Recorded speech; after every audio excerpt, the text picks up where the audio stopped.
High Court, and it's now in the Supreme Court for hearing, is absolutely crazy stuff, in my opinion.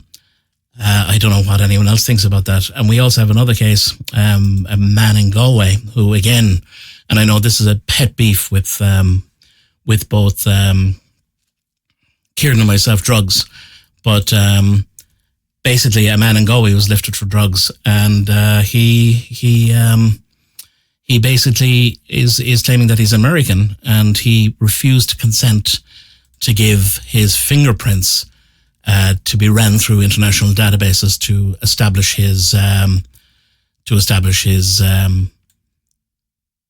identity.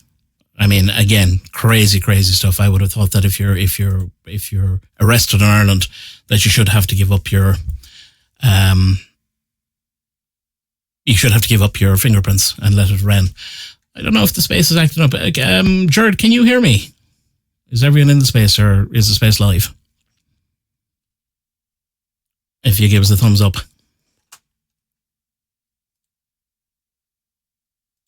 I don't know what's happening there.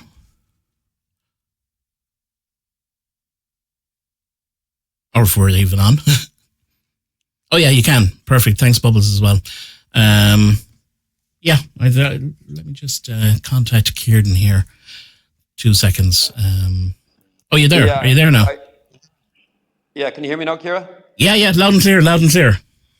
Yeah, I done some issues. I do apologize. Yeah, I mean, the drug thing is completely out of control. And, crime itself, there is at a different level. Like, you have the Irish government pretending at this stage that Ireland is the second safest country in the world.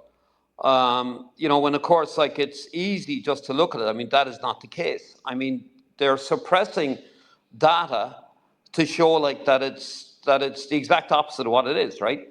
If you look at the different crimes, since I started speaking about crime, even the last few months, and the amount of people I spoke to, and from various crimes, from sexual abuse to drugs, it's at a different level. And the thing that blew my mind, I think, the most is the vast majority of Irish people are terrified of the Irish government. Imagine living in a country where the people are actually afraid of their own government. That is something that really blew my mind. And you can see where they're pushing things with their harassment laws and so on and so forth. I mean, that is definitely, problematic, to say the least. Well, I don't think I don't think that they're afraid of the government. I think what you have in Ireland at the moment is that if you or I or anyone speaks out, and bear in mind this time last year and pre the local elections, we were very vocal. Like, none of us, we've all gone to different countries, but we've gone legally. We've applied for our visas and we've paid our way. But none of us are against anyone that wants to come to Ireland, abide by the laws of Ireland, fit in to the way Ireland is, rather than trying to change the culture, and do their thing. And no one has a problem with that. Where I think that it's repugnant is if a person arrives on a plane or at the port, and particularly, there's a case at the moment where and the newspapers are not covering it in Ireland. They have mentioned nothing about it. But a particular individual, he's a Dutch-Irish national person, even though he was born in the Netherlands. He has a Dutch passport and he also has an Irish passport, okay? And he was caught coming into the UK with firearms, both automatic weapons and pistols. Now, nobody has touched that. That should make national news in Ireland, that a person pretending to be an Irish citizen is caught with firearms coming into a port. But we have crazy stuff in Ireland, like under the 2015 Migrant Act, or the Immigration Act. It is actually illegal to identify a person who's seeking asylum in Ireland. So the papers can't even identify them. And even if they commit crimes, they're not supposed to identify them. They're not supposed to put up their photograph. They're not supposed to do anything. The people, Lersh de Bruyne and other people have gone to bat over getting realistic statistics on the Garda Pulse system and on the immigration systems. Bearing in mind now that the Pulse system only came into proper operation last year, after almost 10 years because the Central Statistics Office said that they couldn't rely on the poll system because it wasn't being populated properly. And it was, there was a term that they used for it. I can't remember. My head is cooked at the moment, but it was under advisement. So, the reality is, as a country, I would have thought that Ireland should be able to, first of all, it can capture data and everything else, and it does. It'll capture all the data on Irish people, and we're going to talk about that a little bit later on in respect of the new digital wallet and the digital ID. But it doesn't want to face up to the reality that a person who commits a crime in Ireland, his ethnicity or her ethnicity should be registered, and also from what country they came from. Because we have leaders that are going around saying, oh, immigration has nothing to do with crime in Ireland. But you go to any district or circuit court in Ireland any day, and the majority of the people on the lists are non-Irish. And that's the reality. Coupled with, that it's not even crimes, simple crimes like shoplifting and stuff. So some of it is violent crimes, Kieran. And we've been in countries where the Irish mentality here, you have the crazies in Ireland, the gangsters in Ireland who do bad things. But some of the people that are coming in, and I won't categorize everybody, but some of the people that are coming in have actually no qualms. It's kill or be killed in the countries that they possibly came from. So they have no qualms on whatever they have to do doing it.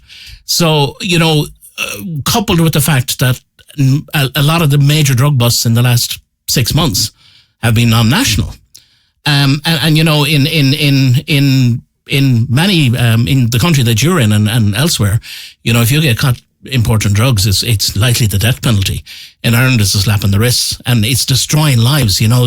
People ring up the radio station or email me and say their kid got into drugs, and now they have a huge drug debt that they're being forced to pay for. I think you were telling me a story about that. I don't know if you want to cover it on this tonight, Kieran.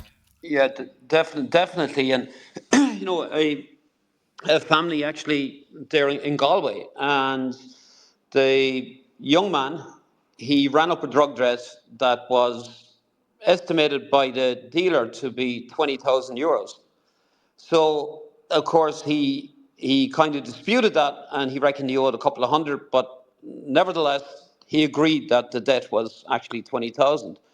So he received a beating for not paying the 20,000 on time, and then his father came along and he paid off the debt. So the $20,000 was paid. But it took 2 weeks, of course, for that to happen. And over the 2 weeks, interest on the 20,000 became 40,000 more. So the 20,000 was paid, and next minute the gang wanted a further 40,000 euros. So the father went along at that stage, and he believed that they were going to kill his son. So he remortgaged the house and paid off the 40,000. But again, this took a couple of weeks. And by the time the 40,000 was paid, they said, well, thank you very much, but there's interest on this again. And the interest on this is a further 80,000. So the heel of the hunt, the young fella tried to commit suicide. Because of this particular drug gang that I'm highlighting right now, there's been 13 suicides in the Galway area down to this particular gang for the same reason, over and over again. But 2 weeks ago, the family had a call with late at night with these men in balaclava with combat gear on. They claimed to be dissidents, and they said they had bought the debt from the particular drug gang. And now the debt is 860,000 euros. The family has no idea where to go with this. Of course, they can't pay it. I mean, it's absolutely impossible. They don't have it. But that's the nature of the drug trade right now. The vast majority of suicides in Ireland today, are connected to some shape or form to drugs, and these gangs are completely out of control. The single biggest threat to Irish families today is drugs. There's no doubt about that, and it's coming in all shapes and forms. I had one particular interesting individual that sent me some threatening messages last night, and of course I shared it on my Facebook page. I'll be sharing it on X there later tonight, where he admits again that he has destroyed towns like Ennis And he's, again, very, very vocal what he thinks, what he calls settled people, and how they're out to destroy settled communities. Again, these are his words, not mine. And, and admitting, to drug dealing, admitting and saying that the Garda Síochána is afraid of them, that the Garda Síochána is going to do nothing to them. And as much as that might sound to the regular people to be some form of hot air, it's actually not. If you look at inside in every town, every village around Ireland, everybody knows who the local drug dealer is. And of course, there's nothing being done about it. One of the most dangerous platforms for children, I've posted up some posts about this today, is Snapchat. All the dealing is being done today on Snapchat. There were some reporters set up some fake pages, fake accounts on Snapchat, and they posed as 13-year-olds. And within minutes, they were being suggested to follow these people with pages like, marijuana supplier, cocaine supplier, heroin supplier, so on and so forth, plus all the different sex links again. And these were accounts that were set up to make them look like they were 13-year-old kids. So these platforms are also extremely dangerous. But the drug thing itself, I mean, it is completely and utterly out of control. Weak leadership has created this problem. These drug gangs, again, like they need to be confronted head on. Something, really strong needs to be done regarding these people. We need to change the laws that exist inside in the country. If you're caught with a Class A drug and you're selling these Class A drugs to the general public, again, something that can actually kill people, me personally, I believe, should come with the death penalty. I've seen it in multiple countries I've lived in, and where they have tough laws, they don't have these problems. Here, you're right. Here in Indonesia, and you see it in the Philippines, you see it in multiple different countries, Singapore, Malaysia, you see it in the Emirates, Saudi Arabia, so on and so forth. You are caught with narcotics in those countries, they will execute you. They won't even think twice about it. And of course, they don't have a problem. Jakarta is the largest city in the world, population wise. It's absolutely enormous. But you don't see any problem with drugs. There is no problem because everybody knows if you play around with drugs, you're going to lose your life because of it. Well, the reality is that the fentanyl is big in Ireland at the moment, and you also have the ketamine. Ket is and whatever else some of the drugs, and not that I'm standing up for any of them because I believe that they just ruin lives, and you get on a spiral, and I know people personally that took drugs in the past and that had addiction problems, and they've come back from the brink and they've rebuilt their lives, but they've lost their houses, they've lost their livelihoods, they've lost their families, they've lost everything. But ketamine, for example, kids were doing it a couple of years back in the colleges, and if you do enough of it, it turns your bladder inside out. You become incontinent completely. You're never repairing that again. But the reality is that that's a horrific story. For a debt to spiral that and for nothing to be done with it. And can these people not, surely to God, the ERU or someone, the Special Detective Unit or something in Ireland can help these people out. Like, well, how are they fending for themselves? Yeah, one of the biggest problems, like, you speak to people, of course, like in every county in Ireland, and one of the problems, like, in that particular area in Galway, they see on a regular basis publicly, they can see the detectives that are meant to be investigating these guys actually socializing with them. So they believe the family that is too dangerous, again, to try and speak to the Garda Síochána. And of course, I try and encourage them to actually do that. One thing that I've noticed over the last 8, 10 years when it comes to narcotics in Ireland, that if you're looking at the Criminal Asset Bureau, you're looking at and the Garda Síochána, they don't work together that well. They don't seem to trust one another. I've spoke to people with the Criminal Asset Bureau, and I've spoke to people that I trust within the Garda Síochána. And of course, the people that I trust from the Garda Síochána, they tell me they don't trust the Garda Síochána themselves. When you speak to people, whistleblowers within the Garda Síochána, they say to you the same thing. They say that they don't trust the Garda Síochána. I mean, there's something seriously wrong there when you have members of the Irish police saying that they don't trust their own colleagues. So there's a serious problem. I think some of the problem is they're underpaid. I think that is a problem. I think the other side of that is that the people, again, they've not enough resources. I think all of that is definitely a problem. But the courts is also a problem.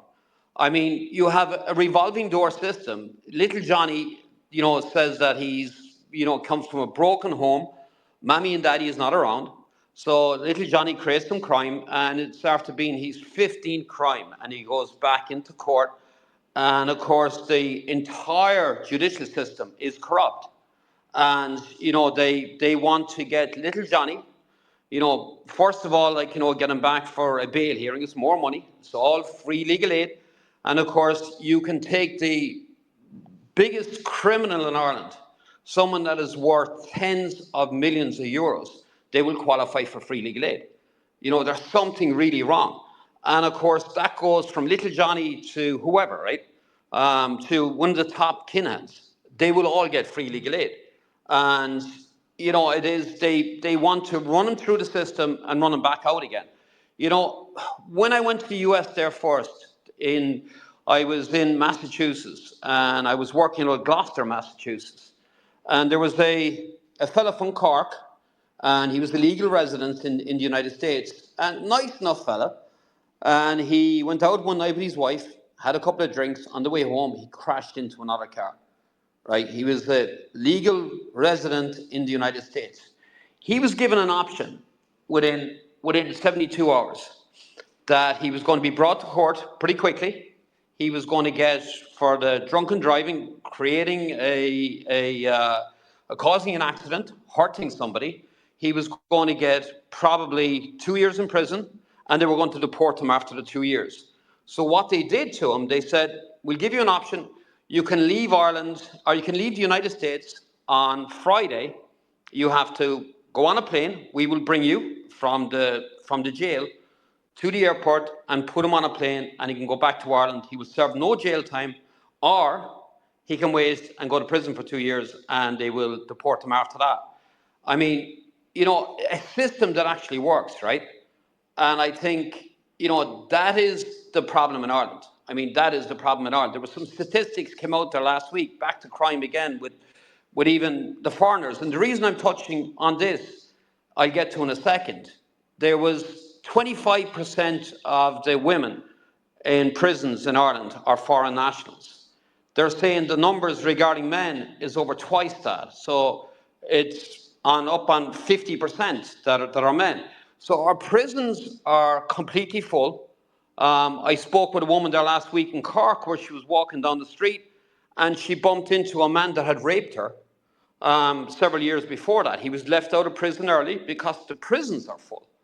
So we're releasing hard prisons, dangerous prisoners onto the streets because there is no room inside in their prisons.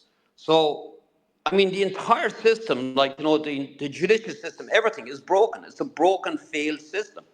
And that has to change.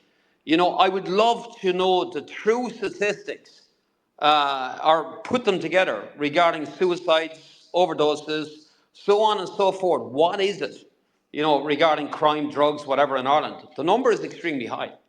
And of course, the government is hiding that. I know the town that I originated from, it's like every couple of weeks, there's somebody, a man or a woman, they're committing suicide, right? And when you ask people from there, what happened, what's the story with, little Johnny again, and they say, well, he had a brutal drug problem, he had a drug debt, and, this what led to this. He was going to be, badly beaten and killed. He just couldn't pay his debt. So we have many problems, and of course, all these problems need to be addressed. Well, that's the reality. And speaking of suicides, I know that there's a kind of a shroud around suicides, and sadly it's a long-term solution for a short-term problem for a lot of people. So I'm not going to belittle, that, but one of the things that is very prominent in recent years is single vehicle deaths late at night, particularly with young men. And they're put down as accidents, whatever else, but you speak to people who arrive on the scene, or you speak to people who are involved in that area, and they say, well, there's no way that he accidentally lost control of the car and hit the bridge at 100 miles an hour. So you can read between the lines on that. With respect to the court systems and with respect to the prison system, I think it's an absolute farce. What's going on at the moment, I go back to this. I when I saw this it was in the Galway Advertiser last week. I actually, Kieran, genuinely thought it was an April Fool's joke. So the headline starts off: mystery remains over the identity of a man brought before Galway District Court on drug and criminal charges. He insists he is a US citizen, demanded an American lawyer to represent him, and told the court he wasn't concerned over the length of any prison sentence imposed on him, as the American embassy would send him home. So he obviously thinks he's working for the CIA or someone. But anyway, he insisted that his name be noted as Ismail Ali Aka Jordan Tour. And once again, he stated that he was an American citizen. Judge King said he didn't have a very strong American accent and had to prove his identity before his case could be heard. He warned the defendant that if convicted on the drug and criminal charges, he could face a very long prison sentence. Judge King asked him if he would submit to have his fingerprints compared to databases as a means of ascertaining his identity. The defendant refused to give his consent. I mean, hang on. We have a situation in Ireland where we have public representatives coming out and saying that anyone coming into Ireland is vetted, that fingerprints are taken and all this kind of stuff is done, okay? And then we have a situation where people actually commit crimes, the Peter Dubé situation, which I covered 2 years ago, and various other people that are in the country illegally, came in under fake paperwork or came in having lost their paperwork, who, when they were picked up, were found to be criminals and wanted in multiple jurisdictions. We're not taking this seriously. How can the people, the ordinary working person in Ireland, the mums and dads and the grannies and granddads who worked all their life to put whatever they had over their head, can feel safe when we don't know who's roaming around the country, first of all. And then when you do try to find out, the guy has to give consent for his fingerprints to be ran across databases. I mean, if that was America, there would be no question. It would be ran straight away. And that's just one of many cases. You have other court cases where judges have said, well, normally I'd give 10 years to you, but because you're non-national and it'll be probably hard for you in prison, I'm going to give you 7. Like, that's not the way justice works. Lady Justice is totally oblivious. It purely deals with the facts of the case. There's no favoritism. Doesn't matter if you're a millionaire or, well, it does really, but it's not supposed to. But you have a situation where people are being treated because of their ethnicity or where they come from or because they're refugees or not even reported. I mean, you can't run a system like that. And if you do run a system like that, and if people are let off again and again, a typical case, there's a guy in Galway, Richard, whatever his name is, he was lifted for drugs a couple of weeks back. 100 grams worth of drugs found in a bag, okay? Before that, he had assaulted or was assaulted in inverted commas, which he apologized online for police during the COVID. He said that he felt that he was like George Floyd during that whole process. His mother and himself were up in the RTB, the tenancy for a hearing, where he had caused, according to the testament or the testaments by people and statements made by the people in the estate, that he caused holy war. Now he's a drug dealer, a convicted drug dealer, and the judge said he wasn't going to release him. He didn't care if he was doing a cross-country sprint for charity, he wasn't getting out. So, I think that justice works. In the old days, a guard would pull you aside and say, look, you're acting the maggot here. Will you come back here? Will you calm down? Or else there'll be consequences. But like a child in a shop, if there's no consequences, particularly for people that are moved to Ireland, and if because they're allowed to do whatever they want and they get away with it over and over and over and over again, we're on the road to ruin. Like I saw the demise of South Africa between 1992 and 2000. I got out in 2000. It was incredible, the difference. And now compared to 2000, the place is crazy. That's my view. Yeah, I don't know how you feel about that. yeah. I was in South Africa there 18 months ago, and we were doing a bit of work, and it was it was certainly very, very different. Um, I'm pretty tough, and I can definitely handle myself. So I was told not to go back a block or two from the water in Cape Town. And of course, I was getting late at night, and I said I'd just go for a walk. And thinking nothing of it, I walked, and I was 2 blocks back from the main boulevard. And as I was walking up the street, I see 2 guys coming down on the far side of the street, and next minute they they were looking at me, and I could see another guy a couple of hundred meters ahead, and I said, "Fuck." Knew straight, straight away. I said, "This is going to be interesting." So 2 fellas in front of me, one fairly slim guy, and the other guy was quite heavy, and he looked pretty slow. Two of them crossed the street behind me. They were about 150 meters behind me. So I started walking fast towards the guy in front of me. I knew the three of them were together.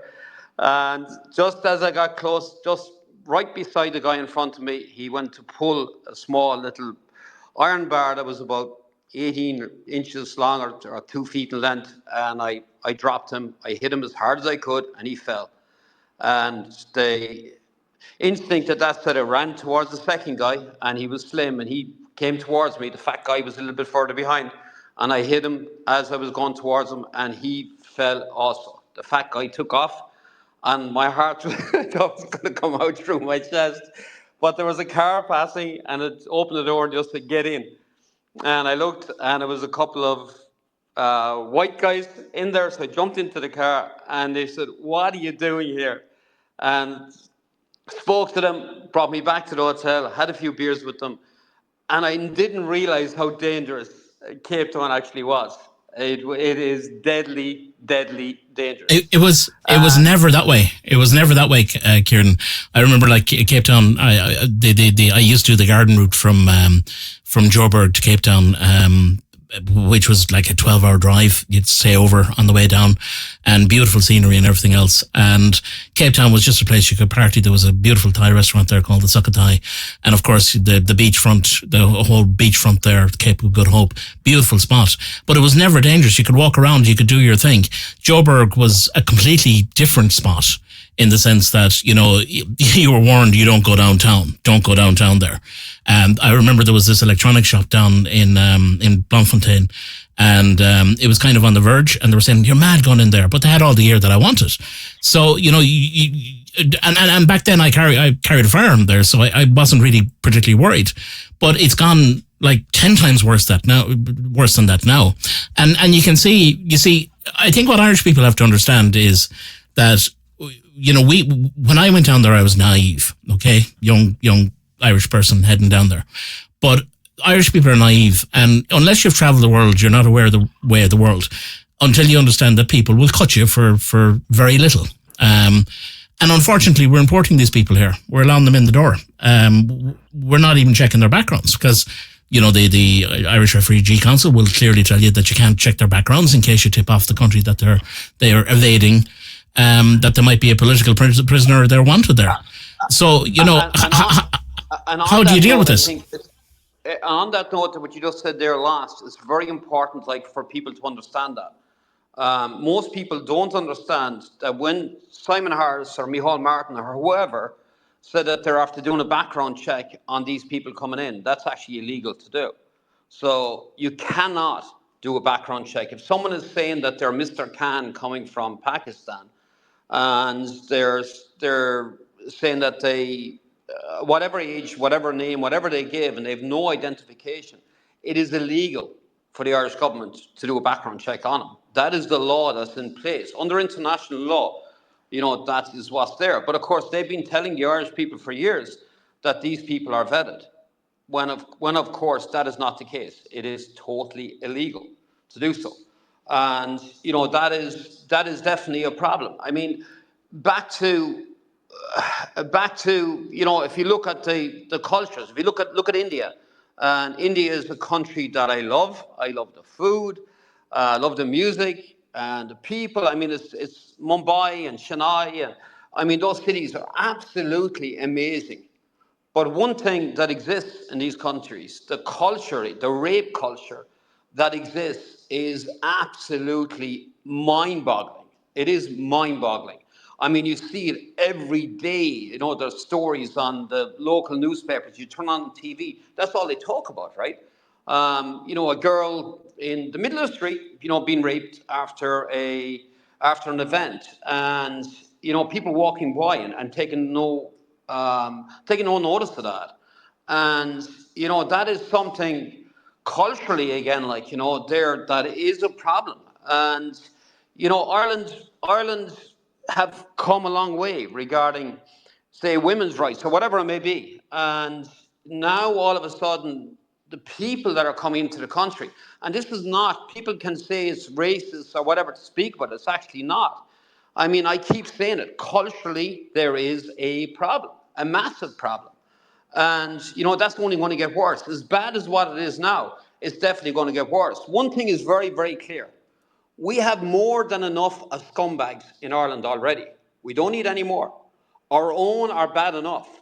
We certainly don't need any more. I've asked the question over and over again, I've asked it at this stage, to women, right? Just a simple question. Do they know anybody, regarding their friends or themselves, that has not been sexually abused in some shape or form, right? Just a simple question. And it's absolutely shocking. I think at the moment I'm up to about 30 people that I'm after asking this question to. And I ask fairly level-headed people. I don't ask some of the people that I would consider, you know, a bit loopy or whatever. So I would ask people that I would consider fairly level-headed. Only one person has said to me that they don't know anybody that has been sexually abused. And this has gone back with years, right? So the point I'm trying to make, like, we have enough of problems inside in the country.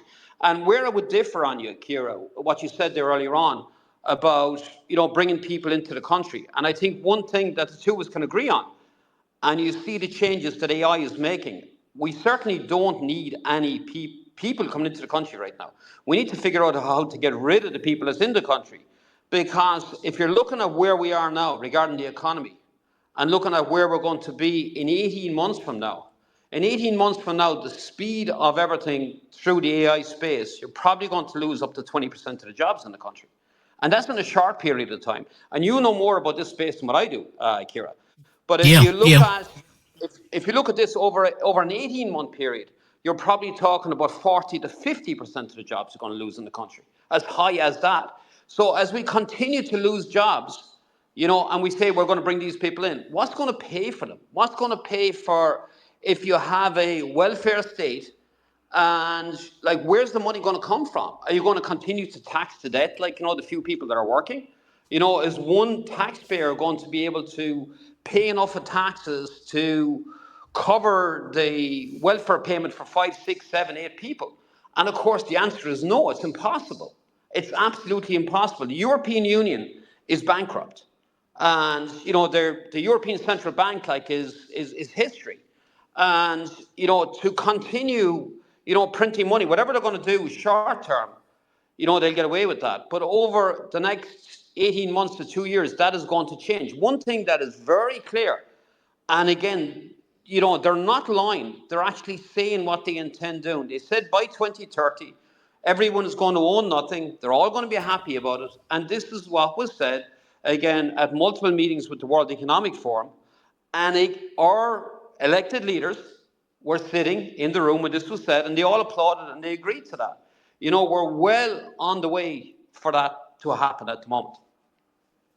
Well, just on 2 points, and I'm going to take one of them first. SND Media reported on April 3rd that it was widely reported on other media platforms, but I shared this one. 34 sex predators deported from Ireland. Now, I did the breakdown on it. Basically, there was 14 criminals deported. There was 14 criminals deported out of that group, out of that cohort, out of that 34. And in that cohort of 14 criminals, they had a staggering 132 convictions between them. Okay. The last year's group of 34 cracked up 286 convictions between them, between 34 people. Okay. including burglary, theft, dangerous driving, and sex crimes. Okay, that was only 34 people. So like a mini country crime wave there. And it's not happening enough. It's the deportations are not happening as fast. Like I honestly don't understand. We're talking about the news came out. 7 new centres are going to be built. Yeah, and these are going to be super centres. These are not small little IPAS centres. These are super centres. These are 1,000 cabins plus. Okay, that's what so that's 7,000. So that's probably 14,000 people that they're trying to, and possibly more. Our own minister, our own Taoiseach, has openly said on multiple occasions that 80% of the people are economic migrants. So if that's the case, bye-bye, go home, or go back to the last port that you came from. Last week, 138 people entered Ireland, okay, as noted on the IPAS system. There's 34,000 people in Ireland in the IPAS system live as we speak. Okay, that's excluding people who've got citizenship, who've been moved out of the system, and whatever else. The average cost of processing each one of those individuals, provided that they have them out of the system within 24 months, is €122,000 a skull. That's the monies that they're talking about. So I did the figures, like it's phenomenal. The 34,000 people that are within the system at the moment are going to potentially cost, just while they're in the system, €4 billion. That's the price of 2 children's hospitals. That's the first thing. And that's notwithstanding the costs that are going to be involved, housing them after the fact, possibly welfare, medical cards and everything else, because a lot of people just don't integrate, or they don't have the skills that are required in the country. And secondly, if you look at all the events that have happened over the last number of years, right, every time that there's some event, be it a stabbing or be it the man in Parnell Street, the mental health card is pulled in. So the mental health services are out the road with dealing with people who are refugees, and they're saying other thing. I mean, like, the reality here is, ultimately what's going to fund this, and why are 7 more centres being built? Have the Irish government, I ask, and I'm just asking this, I'm not stating it, but have they done a deal with Europe to become the Rwanda of Europe, to take in everybody? Is that what's happening? Speaking about Brussels is 3.6% over their budgeted expenditure. They're broke. One of their banks pulled on them during the week. That's the bank supplying the public purse in Brussels. They've pulled. They're no longer giving them any more money. Ireland is about 1.2% above budget, so it's okay-ish, right? But we have 280 billion on bonds, that not even sovereign bonds, but on bonds that we're going to burn in the next 10 years. 280 billion. So, like, you're dealing with phenomenal numbers, and someone has to pay the piper at the end of the day. It's fine, Helen McEntee going out to Ukraine and banging out 40 billion. There you go, happy days. But we have, and I've said it over and over and over in all the spaces that I'm in, we have elderly people today who are budgeting 2 or 3 briquettes of turf, or fire briquettes, and you can't even get them now because we don't produce them in our own bogs, so they have to come in from Poland or elsewhere. But they were, at one stage you used to be able to buy them, a bale of them, for $2.50. Now they're $14.70. And a person that's on the old age pension, particularly non-contributory, what have they? They have €230 a week. Their electricity bill has tripled, if not quadrupled, and it's going to quadruple in the next couple of weeks. And their fuel and their food, the food has gone up 40% since the Ukrainian thing kicked off. So, their money hasn't gone up. The 50 quid in your pocket that was worth something in 2016 is worth absolutely nothing now. Look at the price of housing. In 2016, I said this to you last night on the call, in 2016, the average build for a builder's finish for a house, okay, was between €1,000 and €1,500 per square metre. Okay, 2016. That kind of maintained that rate up to about 2019-ish, right? It was getting dearer because wages are going up.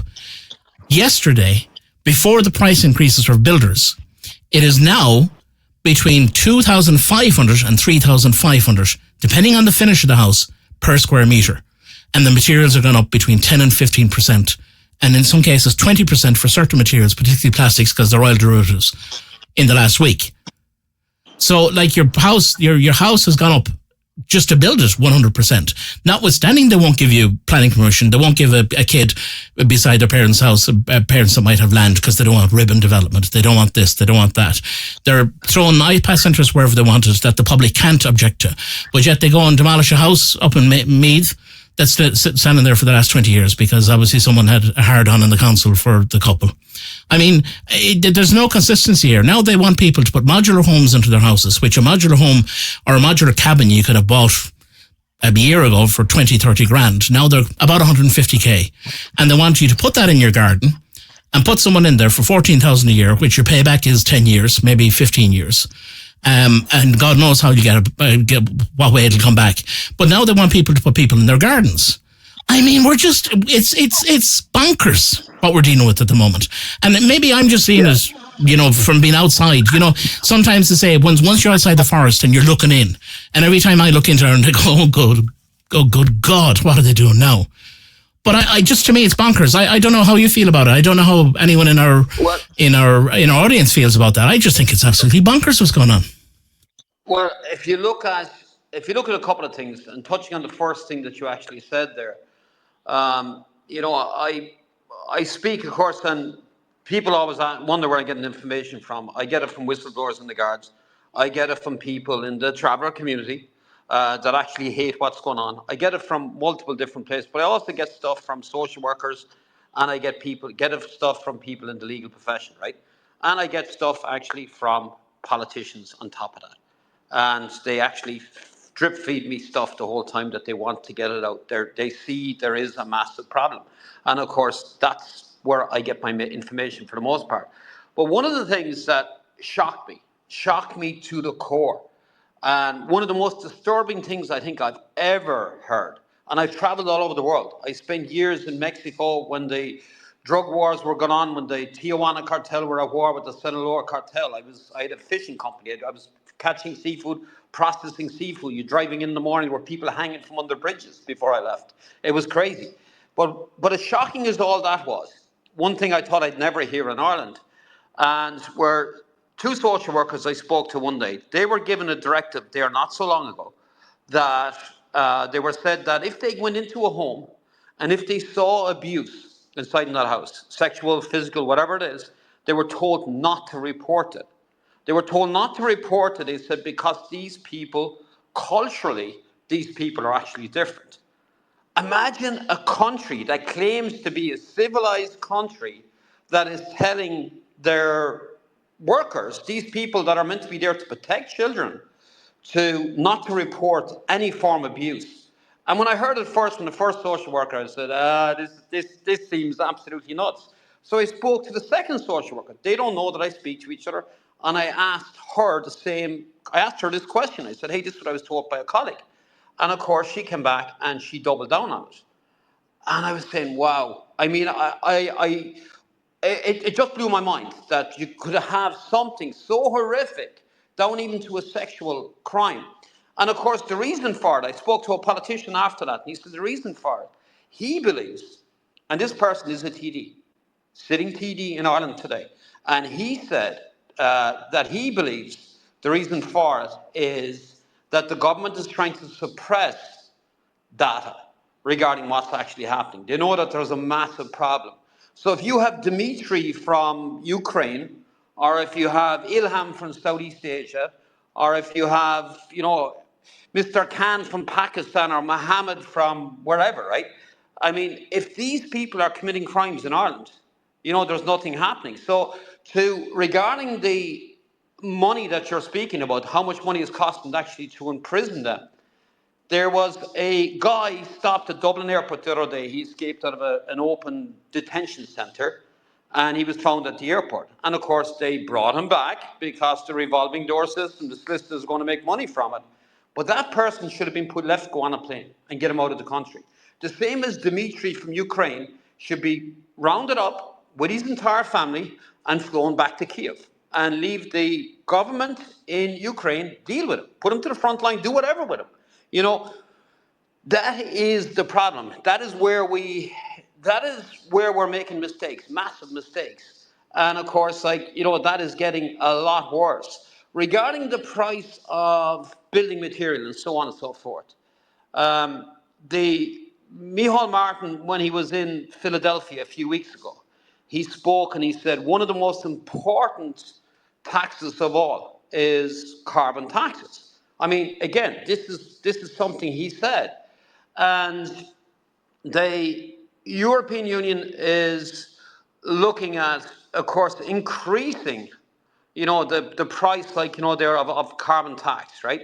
So they're saying it's going to increase over the next 10 to 15 years, 600 to 800%. So if you think things are expensive now, you ain't seen nothing yet. I mean, if they don't get rid of these carbon taxes, it will completely bankrupt Europe. When Micheál Martin went to Washington D.C. after he left Philadelphia, he got a grilling. He got a grilling in Washington D.C. off the camera from J.D. Vance and Marco Rubio. They ripped him apart. This is what I'm hearing. And one of the things they brought up again was the problems in Ireland with the open border system, and they said that now in the United States they see that Ireland is becoming a problem, a security risk for the United States. You have the Muslim Brotherhood with its headquarters, of course, now in Ireland, which is well documented, well reported. The new Garda Commissioner, Commissioner Kelly, he turned around and he said that they believe that there's over 3,000 jihadists in Ireland right now. And just even think about that, right? Just think about that for a split second. You have 3,000 people in the country that the government know of that probably have families, and those 3,000 people are not being deported on the spot back to wherever they came from. Like, that is not happening. There is a serious problem there. And has he come out and said 3,000? Because there was in 2017 they were saying there was 137 people and it was in the newspapers that were linked to jihadis and who were linked to the terrorist organizations. And then there was a revision of that in 2019, 197. But both of those newspaper reports have disappeared. They're gone. They're memory hold. I have the originals for them. But they're now saying that they wouldn't release the figures because for operational reasons. Okay, so but he has come out and said that on record, has he? He has come out and said that. Yeah, he said that Wow. there at a meeting there several months ago. They believe that there's up to 3,000 extremists living in Ireland now. 3,000. And yep. And those but they're emboldened. Kieran, they're emboldened. Like, I never thought that I would see a situation where you would have Hamas and Hezbollah flags being brought through the streets of Dublin and people saying bomb Tel Aviv. Now, I know there's people on different sides of the spectrum, and I'm not getting into the whole Palestine-Israel thing. I'm just saying from a point of view of national security, where you've potentially, you have jihadists in the country. We have a situation where a person came in from Palestine, and he's openly taunting Irish people. He's openly posting about his support for Hamas and other things. And this is a boy that everybody is fawning over, including our current president of Ireland. And that just, I know the Americans are really bothered about Ireland because, it's a gateway.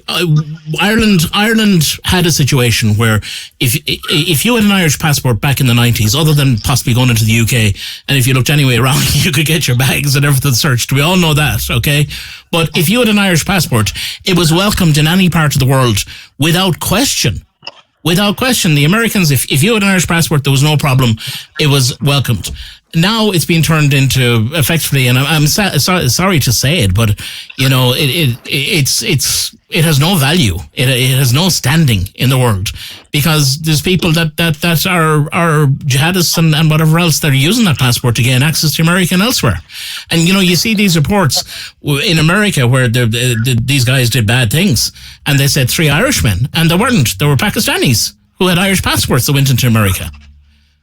So, we have a serious problem, and going back to your point in respect of Ahmed or whoever, and I'm using that name, but we have our own Joseph Puska, who was convicted of murdering Ashleen Murphy, okay? He and his family lived in Irish housing for a period of time, okay? They raise their kids and whatever else. His first court case, some say 500 to 700,000 euro for the defence.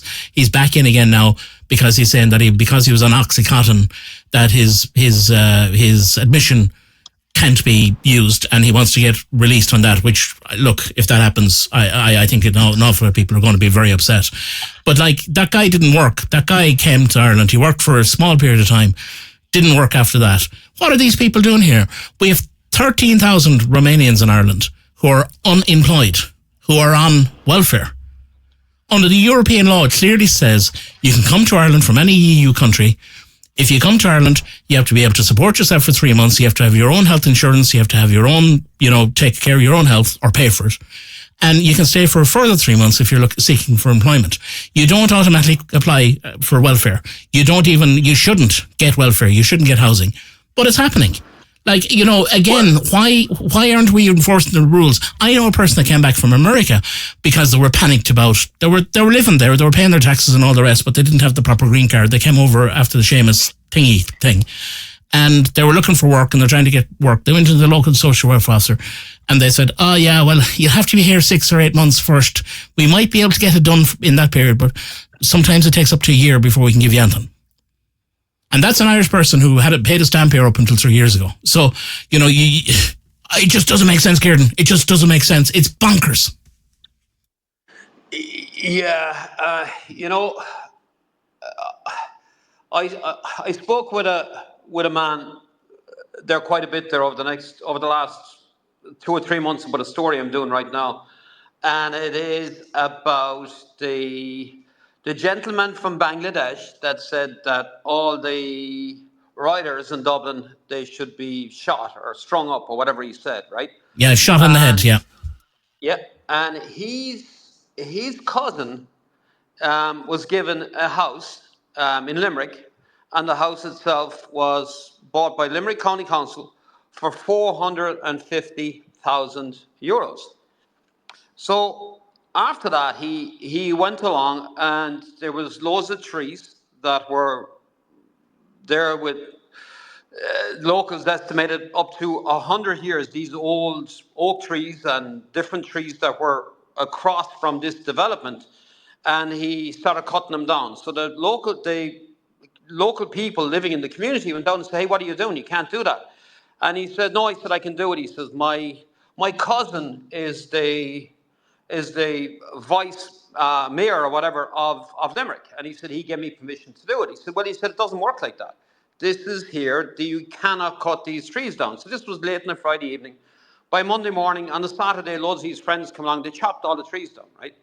And and the residents, were furious. And of course, they tried reporting it. They tried calling the Garda Síochána, everything else. They said, "These guys, they're crazy. They're cutting down all these trees," but nothing happened, right? So the guy then was given a taxi, and this was something he got from an NGO. So he was out getting a free house. He was in the country a short period of time, given a 4-bedroom house, and his wife. And here's where it gets really good. This is his first wife.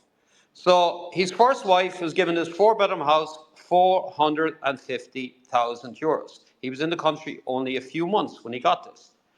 So then he'd disappear every few months, and he would head away. He'd be gone for 5, 6 weeks. They wouldn't see him. And he came back and said, "Where was he?" So again, he was gone to spend time with his second wife. His second wife was above in Donegal. And of course, she has another 4-bedroom house. And she has one child, and she arrived at the same time as the first wife. And of course, same scenario. The house was a little bit less than the first house, but nevertheless, 2 houses for this man that came in with his 2 wives. But wait a minute, he has a third wife. The third wife is in Dublin. And the third wife in Dublin is also in a house. So now you have this particular man that came into Ireland, 3 wives, 3 separate houses, and he's, with these 3 homes, he is going from house to house to live with these wives. He was given a car by an NGO, a taxi, that's sitting outside his house that never does anything because he's too busy visiting his other kids and so on and so forth. Like these people are bringing, and people say if you use the word "these people" is somewhat racist. It's not. These people are bringing nothing into the Irish economy. Absolutely nothing. This guy has three separate houses. Two of his wives are pregnant at the moment. He already has three kids with him. These are pretty young women. So there's two of them pregnant, one of them is not. Like, how can any society sustain that? I mean, that is absolutely and utterly nuts. But it gets better, right? He went along then and he built this massive structure in the back of his house in Limerick. I'll post up this story over the next few days with this structure and so on and so forth, and his address and everything else. And he built this structure in his backyard. And when he built it, of course, he had no planning permission. So the locals again went to him again and said, "Hey, what are you doing? You can't do this." He said, "Who told you you can build this?" My cousin said it's okay. He's the vice Lord Mayor, he said, of Limerick. And he said, "I can build this." And he said, "But you need, planning permission or whatever." So there was, back and forth, but he was never told to take it down. Where I'm going with this is where you spoke about that family that their home was taken down, a home that they built. And again, there's issues. They had no planning permission, and that's a whole different story. But what's good for the goose should be good for the gander. If you build a structure illegally, surely this law should apply for everyone. And he should be forced to take this down as well. Plus, we have laws in Ireland, of course, that forbids people to marry more than one citizen. I mean, we're all well aware of this. But of course, none of those laws seem to apply. And of course, the NGOs, social workers, everything else that's involved in this, like I said at the start of this, are told to remain silent and not speak about these problems. Well, interesting you say that, okay, because I got clarification, written clarification actually on that. So while you cannot marry more than one partner in Ireland, okay, under Irish law, if the union has happened outside the state, it's recognised in Ireland. Would you believe that, Kieran? And one of the reasons why they were pushing for this durable relationship was that it actually expanded the scope of that whole polygamy and everything else, and it would have turned into a mess with succession rights for children and everything else. It would have just turned into a complete mess. Notwithstanding trying to remove women from the Constitution, which I found absolutely repugnant, but the laws in Ireland only seem to apply to Irish people, and we make changes when it suits. And we're looking at bringing in this digital ID and everything else, but anyone arriving to our airports without any passports, no problem. There's no question. Like, you and I have traveled a lot, okay? You can't book your ticket on a plane without your passport number. You cannot get onto your plane typically without a boarding pass and a passport. It doesn't happen. The airlines won't let you on. So the question is, if we have a situation that people are getting onto an airline and losing their paperwork on that airline, okay, that information must have been somewhere at some stage. It was scanned somewhere. It was scanned at the port of departure or the airport of departure. Why aren't we looking for that data? And why aren't we saying to Ryanair or Aer Lingus or whoever, India or whoever it is, that these people come in, they don't have boarding, or they don't have their boarding pass, they don't have their exit documents, take them back. Why aren't we doing that? Well, I do know that there is certainly some small changes actually happening. And after Rubio and JD Vance were finished with with Micheál Martin, there definitely you see changes. There are definitely changes, no doubt about that. They told him that it is what is going to happen for people entering the United States with an Irish passport, that you're going to have to go through a visa process like many other countries, right? Unless things change.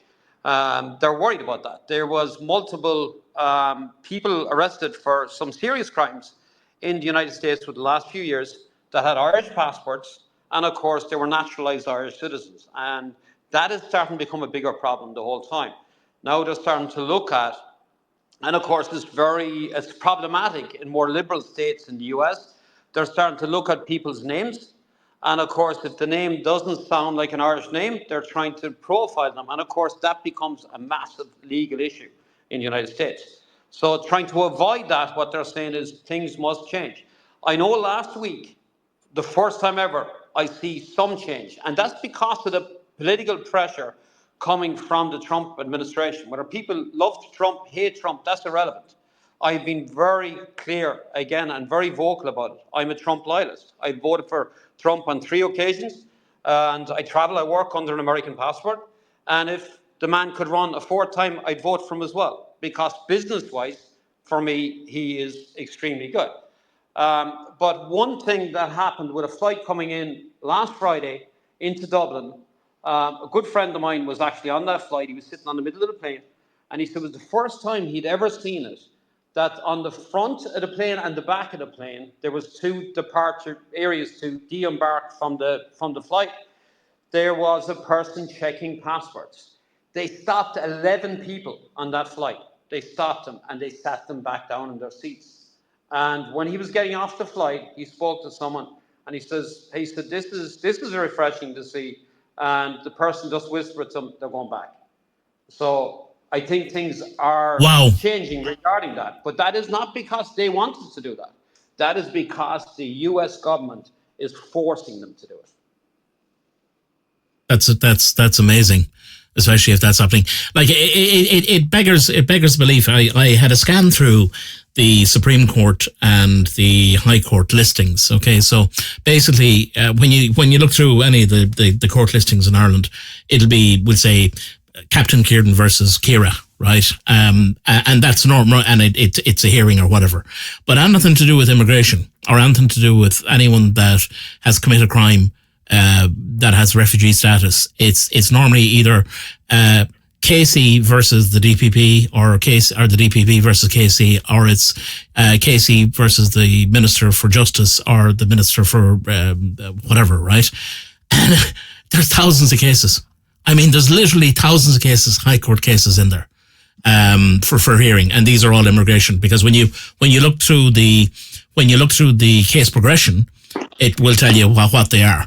And like the point is that you spoke earlier about a person coming here that we can't, Ireland as a country can't go and ascertain their identity. They can't say, well, I lived in South Africa for the last 15 years and now I'm here, because the UN Charter says you can't do that.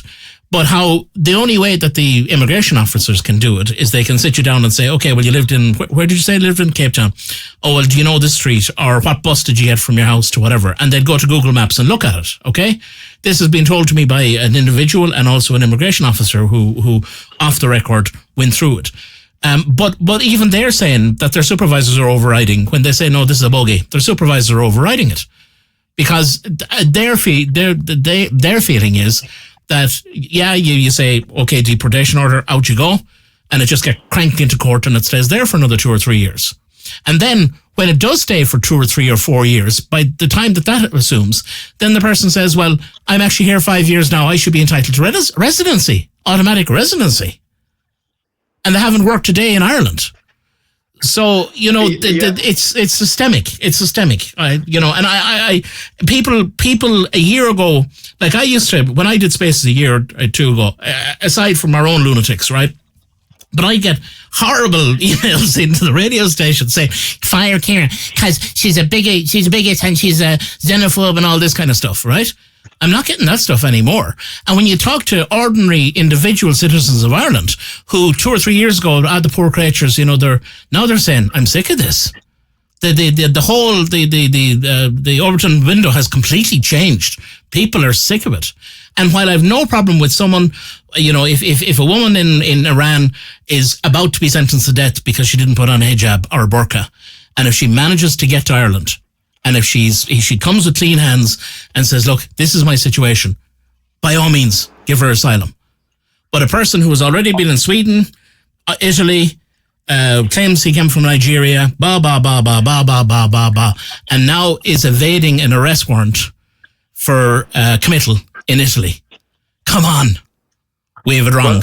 We have it wrong. And I'm sure our leaders are listening to us at this moment in time. You have it wrong there, guys. Because if that case goes through, and if that guy is allowed to stay in Ireland, that opens the flood, because that sends a message to the world. Not alone did Roderick go out in 7 different languages, which now he tries to claim that he didn't do, but not alone did he send that out in 7 different languages. If we allow a person to evade prosecution and committal in a country that they committed a crime, we're now telling the world, if you're wanted for any murder or whatever, come to Ireland, we'll never extradite you, and we'll mind you for the rest of your life. Well, I disagree with you on some of that. And the parts of it I disagree on, if it was someone coming from Iran because she didn't wear a burqa or hijab or whatever it may be, and she was going to be executed because of that, that would be her own personal problem. I would have a much harder line when it comes to that. I would, again, look for mass deportation of all illegals in Ireland. Every single person that was giving passports illegally, strip them from them. I would take as much as not a single person into the country. I don't care what the status of their that they're actually coming to the country for. We have multiple problems in Ireland, and of course we need to fix the problems that are in Ireland. It's like a business, right? Running one of your companies. That company has to make profit, right? You have to have money in the bank to pay the bills. And of course, Ireland debt is spiraling out of control. And of course, the politicians are telling the Irish people, you were never as well off. We've this surplus of money to spend. That is not true. That is complete and utter BS. You know, the national debt is increasing on a yearly basis. There is no surplus of money. You know, and I would look at it in a very, very different way. I would look at putting the Irish people first, taking care of our own people. I don't care what the situation a person is coming from. I'm really sad and sorry that you're going to be executed for whatever reason, but you're going back to where you came from. It is not our problem. We need to protect our identity. We need to protect our culture. We need to protect our people. And why should we become bleeding heart liberals to take people in from all over the world, no matter what problem they have? We should not be doing that. We should be taking care of our own people first. If we have a brutal, severe, cold winter, Irish people, elderly people that have worked their entire lives will freeze to death inside their homes because they can't afford to heat their houses. The vast majority of Irish people in inner cities and many other areas around the country can't even pay their own electricity bills right now. But we can bring people in from the rest of the world. We have a bunch of young, military-aged Ukrainians even in the country, but yet we're sending millions and millions of euros for a war, for, again, an independent country, while their citizens are actually here. Be rounding them up first and dropping them back to Ukraine. And if they want to go back and fight for their country, by all means, go back and do that. But they will not, and they should not, be staying in Ireland. And that goes for all nationalities, black, white, Christians, Muslims. It is irrelevant where they come from. You know, there's something seriously wrong when you have politicians that refuse to take care of their own people. When you have politicians that are elected and they turn around and they say that they must take care of citizens of other countries, but at the same time they can't take care of our own. Like, we have a situation where we can build IPAS centres, but we can't build prisons. We have a situation where we have up to 50%, again, which we spoke on earlier on, foreign nationals inside in our prisons. What are we doing? I mean, it's absolutely ludicrous. These people should be all rounded up and sent back to wherever they came from. I mean, that should happen. I've lived all over the world. No matter what country I'm in, I make sure I have my visa before I go there. I make sure all my documentation is correct. And of course, if you break a law in any one of these countries, you will have a problem. I mean, that's the way it should work. But of course, that is not the situation in Ireland. So again, for me, zero sympathy for anyone. The only people I have sympathy for is my own people. I love my people, I love my country. And I have complete and utter empathy for everyone in Ireland that's suffering by the hands of this government. And we should be taking care of our own people first.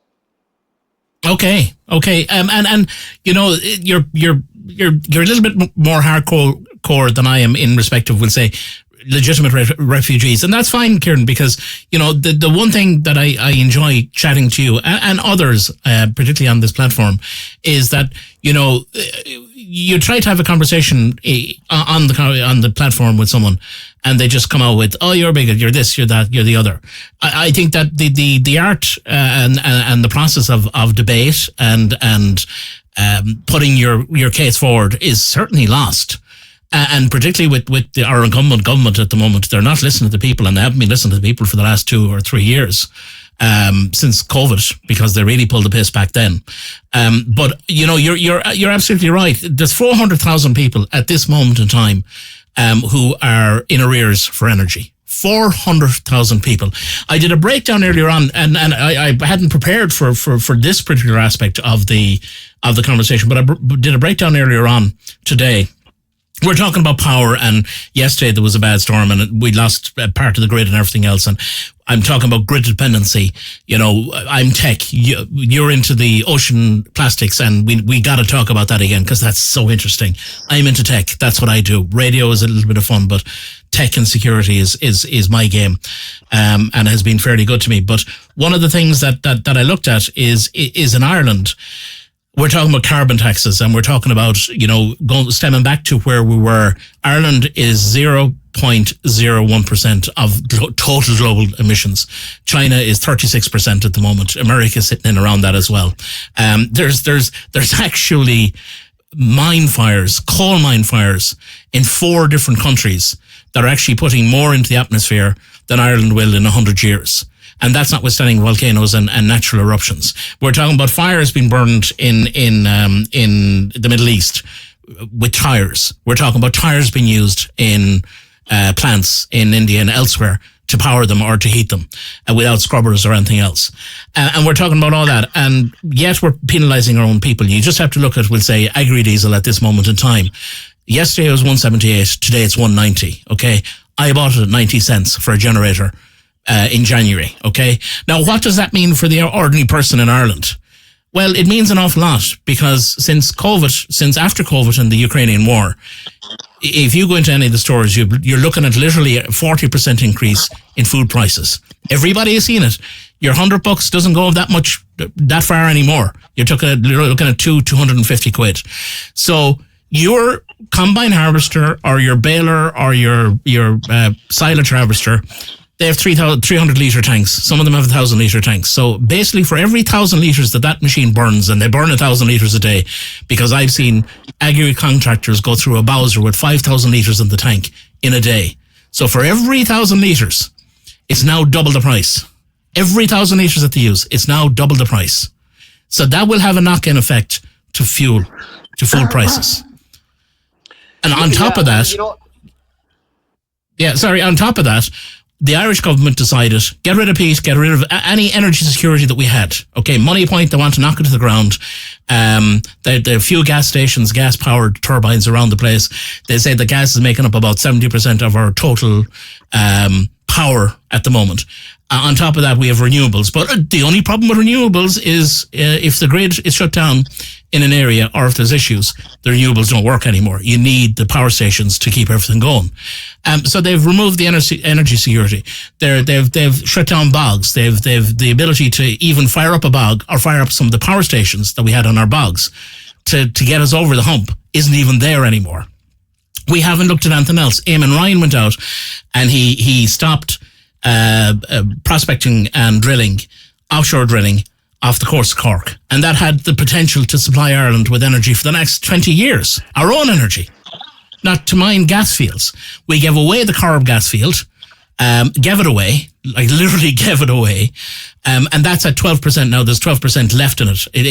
That's it. It's over in the next couple of years on that particular gas field. So at this moment in time, Ireland is dependent on crude oil, either being processed in Whitegate in Cork, or coming in from the Netherlands or the UK.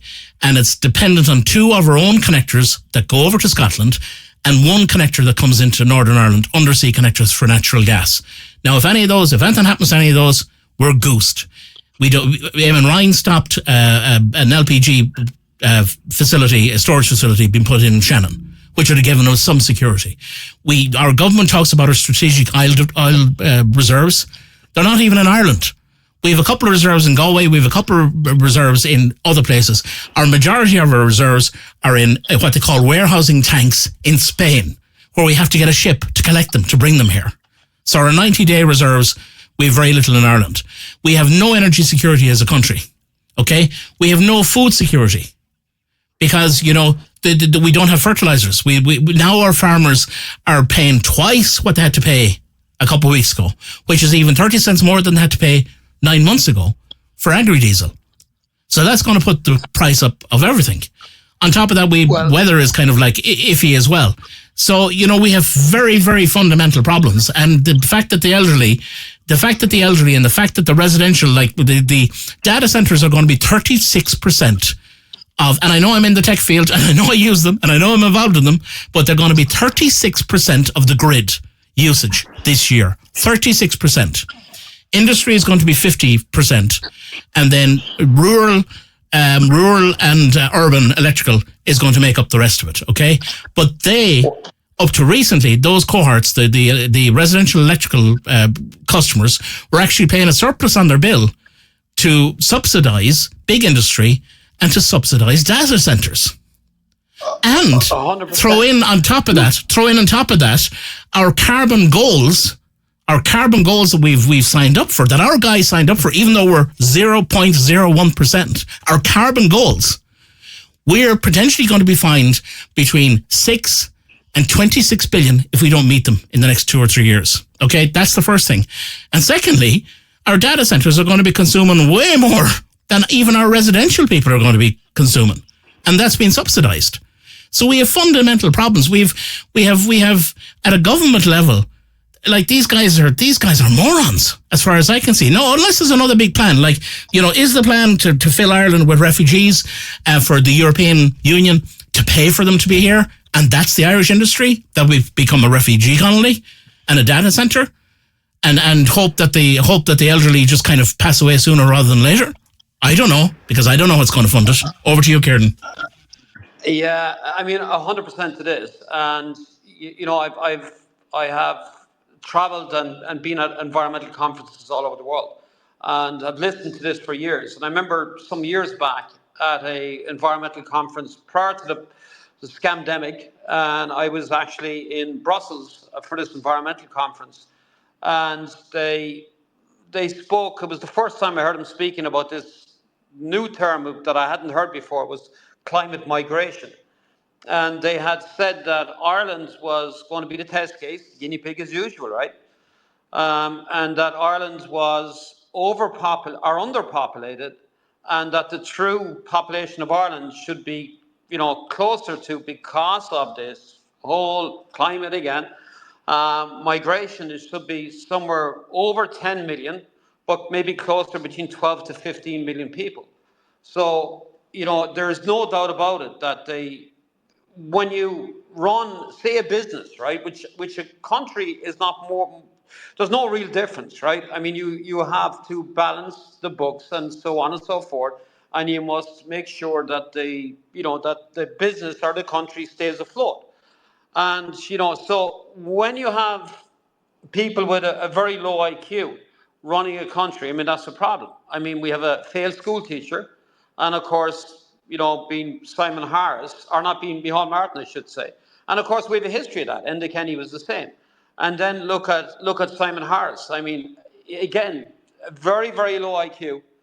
And of course, these people, have created this problem. I mean, you need people that have a little bit of cop on, that understand their how to first of all get rid of the debt, to make sure that the kids and grandkids are not inheriting something that we're creating.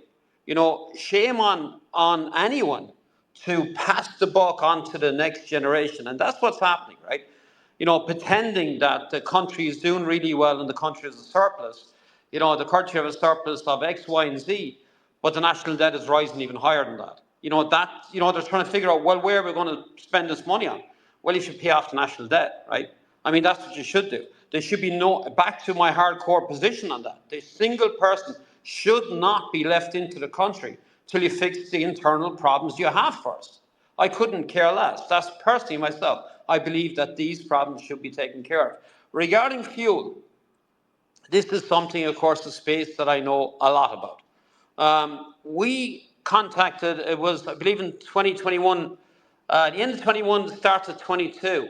We looked at putting, during the scandemic, we looked at putting some paralysis plants in Ireland. That would be taking all the plastic waste, the, the polypropylenes, the polyethylenes, the styrofoams, and so on and so forth, and using that, running that through reactors and producing diesel, clean diesel, cleanest diesel in the world through the pyrolysis technology. Again, pyrolysis technology has come a long ways over the last 50 to 60 years. And with that, we could produce, again, clean, sulfur-free diesel fuel, and that could be sold into the agricultural sector and the logistics industry and probably the fishing industry, that would take all the plastic waste of 5 of the different main types of plastic, and that would end importing the likes of diesel into the country, all this agricultural plastic and so on and so forth, and reduce the costs, right, on farmers, truckers, and so on and so forth. That would help, of course, boost the economy. But of course, the Irish government, the first thing that they want to try to figure out, well, what's your business plan around this, which is totally irrelevant, to them. And of course, like, we had raised the money for it, we would have pushed probably over $1 billion into the Irish economy for this. What we wanted again, like, there all the plastic waste coming from the agricultural sector, fishing industry, so on and so forth, and the plastic coming from, of course, domestic plastic, post-industrial and post-consumer plastic. That's what we were looking for. We could reduce the price of fuel, right across the board to the Irish people, and that would, of course, have stopped this import of fuel. Regarding Ireland's carbon footprint, right, this would have greatly reduced Ireland's carbon footprint, because now you have plastic waste that Ireland is not able to do anything with, that we came up with a solution for them, of course, and we didn't ask them for nothing. We didn't ask for a penny. We do not take government money. We don't take a penny from any government around the world. So we weren't looking for funding. We were after sorting all that out, and we would be able to show how we would reduce Ireland's carbon footprint by actually doing this, instead of importing fuel from halfway around the world or whatever the situation may be. But of course, they had no interest in it.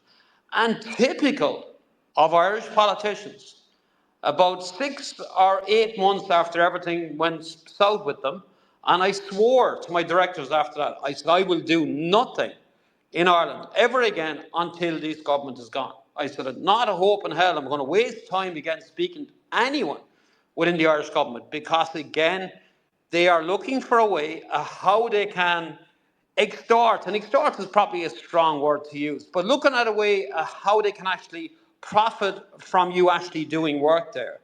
And of course, they announced some months later that a small paralysis project in Tipperary, I think it was, your listeners there can Google it, they can actually see it, where the Irish government announced that they were going to put this trial small plant together, and this plant was going to cost, I think it was 25 million plus euros.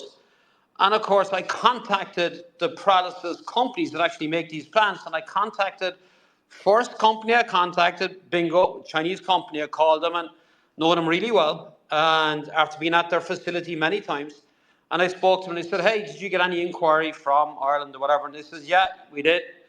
And what kind of a plant are you putting together for them? So it was a tiny little plant. The plant itself would have cost less than €1 million. But of course, the announcement with the Irish media that this plant is going to cost 25 plus million euros, of course, somebody was going to make a lot of money. And of course, it never went ahead. The money was pulled. Again, taxpayers' money, of course, as always, was pulled, and nothing ever happened. But again, nothing surprises me with that. But if you're looking at, regarding energy, the other side of energy, looking at wind, particular wind, I guess, and solar, seeing as you spoke about renewable. I'm an environmentalist, and but I don't agree with wind or solar for a couple of different reasons. the environmental impact of solar panels. One particular solar farm that was demolished in Norway a year and a half ago or something like that, they deemed that the soil under this small solar farm was unfit to grow any form of crops because of the seeping from the panels for up to 20 years. So we're covering in Ireland, right, some of the best farmland in the country. And if you look at, again, with people like Mary Sue Connolly, you see her, follow her on Facebook, and she's very vocal about this. And she's down in Waterford, and all around her, right, some of the best agricultural land in the country is being covered with these solar panels. So, to touch on two different things that you said there, on about food security, when we are covering our land with these solar panels and we're contaminating our land, and we say we're doing that for environmental reasons, but at the same time we're destroying our land. I mean, like who even thought of this, right? But let's talk about wind for a second. Onshore first and then offshore. On either one of the two of them, the environmental side of it is crazy. They have done studies and they've released, and of course, everything gets buried, right? But when you start researching and looking at the effects that onshore actually had, they showed in areas there in Germany where there was actually overnight, when these farms were built, they started to see problems with crops. And they couldn't figure out, like, why these crops weren't being pollinated and so on and so forth. And when they looked at the turbines, what they saw under the turbines was the ground was covered in bees, right? The blades were actually killing the bees. And of course, as bees numbers plummeted, birds, so on and so forth, and they put some night vision cameras around the blades, again, like around these turbines. And they see the foxes would come, like instead of hunting for mice, rats, rabbits, whatever it may be, these foxes were sitting underneath these turbines and waiting for these birds when it was dark, just flying geese, everything else, right? And just getting killed with these blades and just running with the blades. So again, some of these larger birds, being killed. And what, of course, when you speak about this, the first thing the wind energy will say, well, there's more birds killed by cats than was killed with wind turbines. Or there's more birds killed by flying into glass buildings or windows on buildings than these wind turbines. That's not true. But even if it was, the birds that are being killed by wind turbines are larger birds. Some of them, highly endangered birds, like birds of prey and so on and so forth. We see the numbers of those globally. Anywhere they have these wind farms, of course, these are absolutely plummeting. So again, that doesn't make sense. There is, at the moment, I believe, 7 cases, and I must do some research on it there tomorrow, speak with a colleague actually there in Denmark about this. But there are 7 cases going on at the moment, major cases, that when they started looking at the shredding coming from the blades on the wind turbines, what they saw with that was they were shocked that they found these small pieces of asbestos on the ground. And of course, that is, totally illegal, right? Anywhere around the world. And when they started looking at these blades, then they realized that the Chinese were building these blades, trying to make them as light as possible. And of course, asbestos is a very light, material. And of course, they want the blades to be as light and strong as possible. So there was a problem, like, there with asbestos. So these court cases are ongoing. And of course, they'll drag these out for years, file motion after motion after motion. Ofsted is a massive company, largest wind turbine entity in the world, based Danish company, but a multinational company, massive company. We bump heads with them on a regular basis, and but they're an enormous company. But the other part problem with that, and again, I'm speaking about onshore before you ever going to hear the offshore problem. When you start looking at the other side of that, the outer blades of the wind turbines, are covered with, instead of a gel coat that you would put on a boat or something else, right, to cover fiberglass matting to protect the inner layers. What they do with the outer coat of this, they actually paint it with this chemical. The problem with the chemical they actually use There's multiple different PFAS chemicals that are actually used as a sealant on the outside of the blade. Again, totally illegal under international law. And what happens then because of wind shear, and these numbers are interesting, because of wind shear, constantly as these blades rotate and particles of water and so on and so forth strike off the blades, small particles, because of wind shear, start to get eroded from the blades. It's estimated with the larger turbines, up to 60 kilos a year is knocked off of the three blades on a turbine. 60 kilos. And those figures, it is 2.65 quadrillion particles per kilo that's being locked on it. Remember, I mean, that is a staggering number. And of course, nobody is speaking about it. These farms are being built, and of course, there's no environmental impact studies actually being carried out on them. The Irish government can say whatever it wants to say. This is not happening. Again, this is actually illegal. You cannot build any one of these structures, but of course, they removed all of that. And of course, they are telling the Irish people, which is really interesting, they're telling the Irish people Ireland is going to become this filthy rich country and it's going to be selling electricity to different European countries. The only problem with that, the British people are telling, or the British government is telling British people a similar story. The French people are being told a similar story by the French government and the Spanish and the Portuguese. Everyone is being told the same lie in Europe, that you keep building these farms and this is what's going to happen. This is going to be this new economy. You touched on something there a few minutes ago, and Elon Musk has mentioned about this a couple of times there with the last year. The European Union is looking at imposing a digital currency. And of course, they need something to back that up. They're looking at energy to do that. And of course, this really expensive energy that they're talking about, offshore wind and onshore, is going to be the thing that they're actually going to use. They have spoke about this. European Union has spoke about this. MEPs have spoke about this.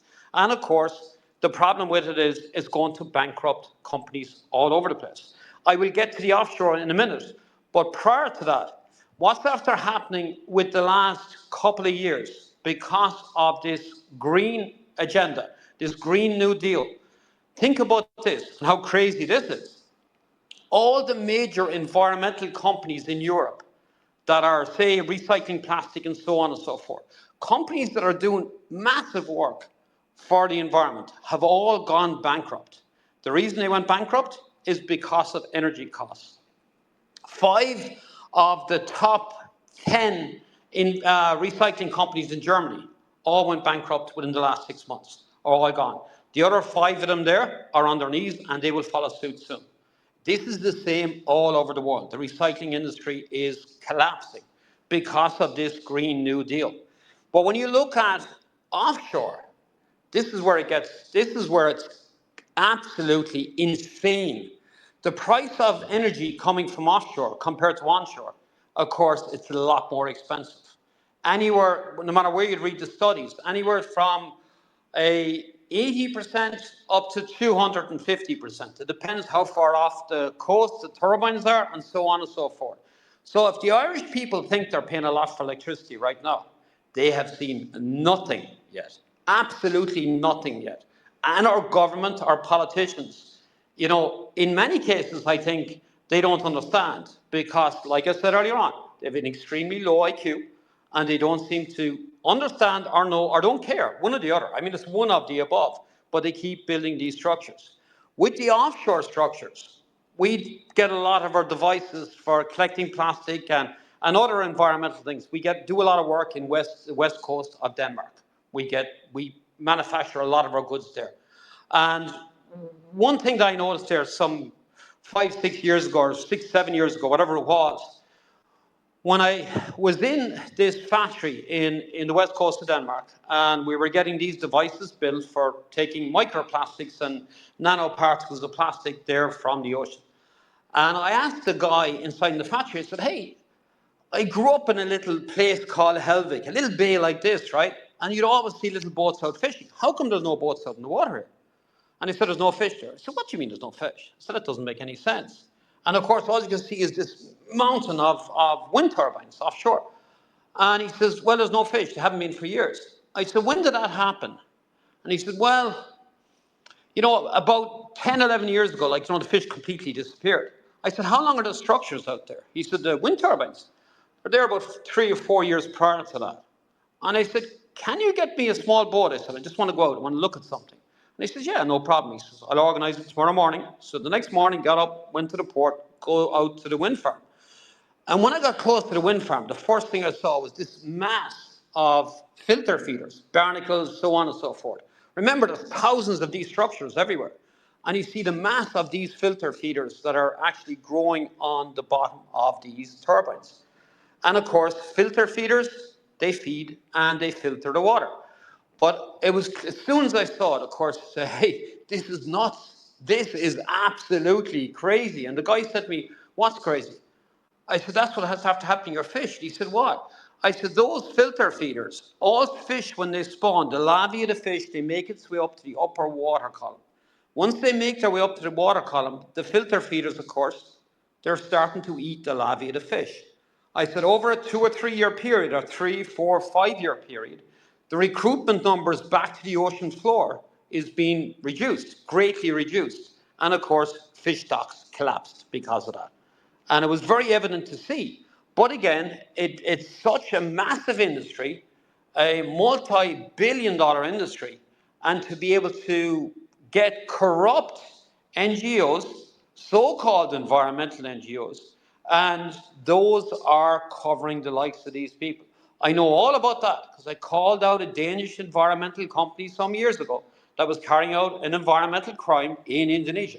And of course, they brought me up on a civil charge in the United States where they had no jurisdiction whatsoever to actually bring a case. And I kept saying to the judge in the United States, I said, Your Honor, I said, you have no jurisdiction whatsoever for this. This is one of my companies that's after calling out this Danish company for committing a crime in Indonesia. You have no jurisdiction. As a US federal judge, you don't have a jurisdiction in there. He held me in contempt and put a judgment against me. I wasn't found guilty of contempt, but put a judgment against me for $500,000 because I did not agree with the judge, or I said to the judge he didn't have any jurisdiction.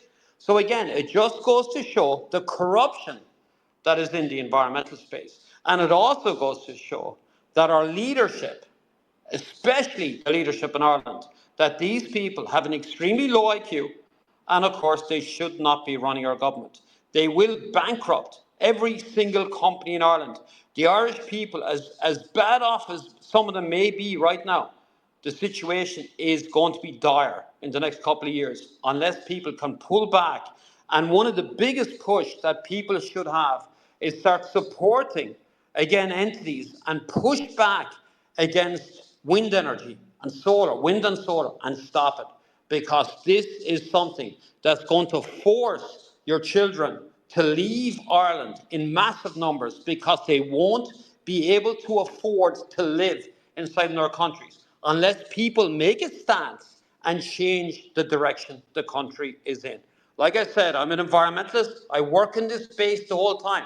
I speak in universities all over the world regarding this particular issue, and it's something that I'm well versed in. I've debated lobbyists throughout these industries, and I'll tie them up in knots when it comes to this because I understand the space a lot better than the vast majority of people on this planet. Back to you. Yeah, well said. I understand your view on wind energy, notwithstanding. One of the biggest problems with wind generators is they need to be lubricated, so you have oil seepage from bearings and all that. Plus, a lot of the companies use asbestos brake shoes or brakes on them because if there's too much wind, they have to shut them down and turn them out of the wind. That's one thing. In respect to solar, I'm kind of there's two things that I look at on that on respect to solar.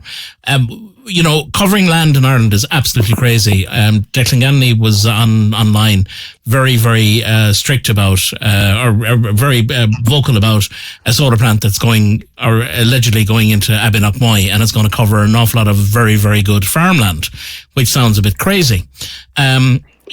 the thing is that there's plenty of buildings in Ireland, okay? There's plenty of big roof buildings right across Ireland, okay? But the problem is that the ESB, first of all, won't allow you to go over certain criteria for grid import, okay? So we'll say if you're a domestic house, the ordinary domestic house, at most they're allowed 25 amps unless they get a special connection, which allows them to go above that. So that's 5 kilowatts. So that's not going to be much good for anyone. And for industry, unless again you get special connections and everything else, you're limited to 220 kilowatts. So we're looking at a situation in Ireland where there's plenty of buildings across Ireland. There's plenty of houses. If we really wanted to make a difference, and I know that when you said that the solar panels, like the one problem with the solar panels, people are saying, well, I can get 25 years and get a 25-year warranty. Try claiming your warranty in 10 years, not to mind 25 years. You won't get it. You're looking at a depreciation of about on panels per year of their life, and that's provided that they're kept well and that nothing happens to them. But if we were really into renewables, I would say that we will put a master plan together to ensure that we put it on buildings. So you say, no, you can't cover farmland, but you can put it on buildings. Put solar roofs on every building in Ireland, everywhere, and tie it into the grid. And you'd have power during the day. But the problem is your nighttime. That's your problem. Ireland either needs to do something else, go with fossil, which obviously they don't want to do, or look at nuclear. They're the two options. Germany put up a power plant, a coal power plant, and they say coal is dirty and all that. No, if you have a properly commissioned power plant with scrubbers and all the technology in the chimneys and the systems, they're clean. Okay, China are building, and you can correct me on this, Kieran, but China are building 1,000 power plants this year. Coal. That's what they're building this year. Not to mind what they built last year. So, Ireland is in a precarious position, and I'm seeing it at the moment. Like I see the grid going up and down from graphs, right? Ireland is a precarious position. During the winter, one day during the winter, the grid was down at 205 volts. Now, they're talking about bringing it down. At the moment, it's at 240 volts, but they're talking about bringing it down to link into the rest of Europe, which has other consequences with motors and stuff like that because they don't like lower voltages unless they're on VLTs. But if we really wanted to do our energy management, we'd be looking at some kind of safe nuclear power plant, and we'd be looking at probably putting solar on every roof in the country. But what they do is, they say that your solar installation is dependent on your BER rating of your house. They're saying that if you want to upgrade stuff in your house, you have to bring it up. And now the newspapers came out today and they said, well, in actual fact, what you have to spend to bring it up to your BER rating that the government want to bring in, the payback is like you'll be dead by the time you've paid back.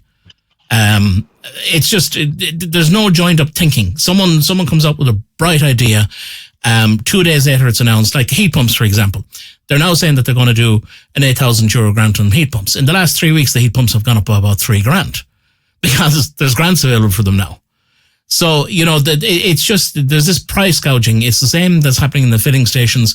Yeah, we'll drop it 30 cents or 27 cents or whatever. All the filling stations now are up to what they were before the price drop happened, which actually makes as I said 2 weeks ago, our diesel was going to hit 250, which it has done without the government intervention. And it's just, there's no joined up thinking, I don't know. It just annoys me sometimes. Yeah, well, on a couple of parts of that, right?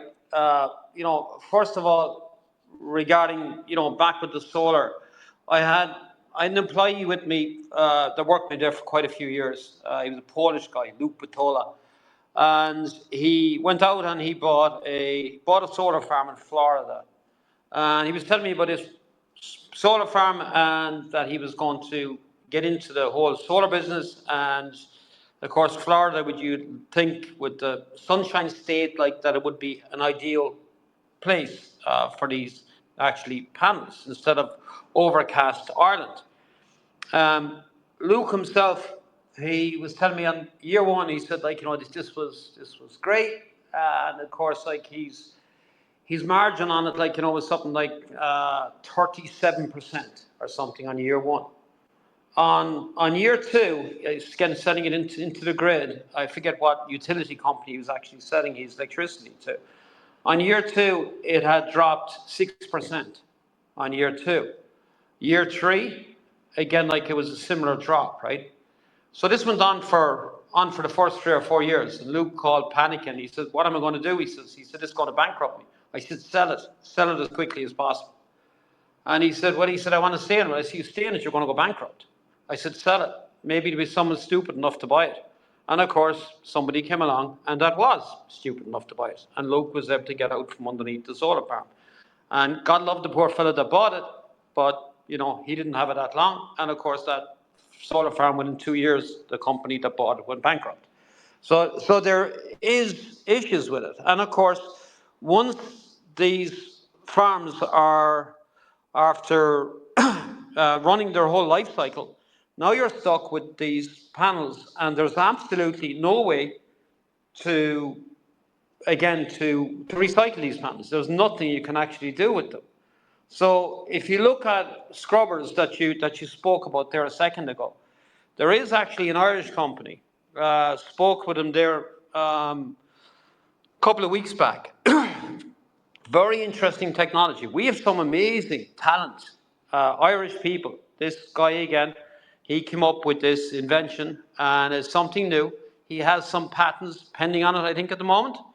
And if it does what he claims it can do, it's completely going to destroy this whole Green New Deal. And of course, he said to me, "What do you think?" I said, "You better get a good life insurance, buddy." And he said to me, "What do you mean?" I said, "They'll kill you." I said, "They will absolutely kill you." And I said, "I'm not joking." I said, "I'm serious. They'll kill you." And of course, what this is a double pass system, say from your car or your bike or whatever it may be. So you get the emissions coming out, and you're putting it back through the system, and you're burning it off, and it's absolutely spotless what's coming out the back end. It can be used on ships and so on and so forth.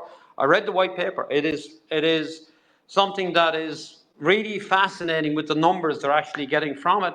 But of course, they don't want this. This whole economy, this economy that Simple Simon and little Mihal that constantly speak about, of course, is a false economy. I mean, it will take everything everything will go.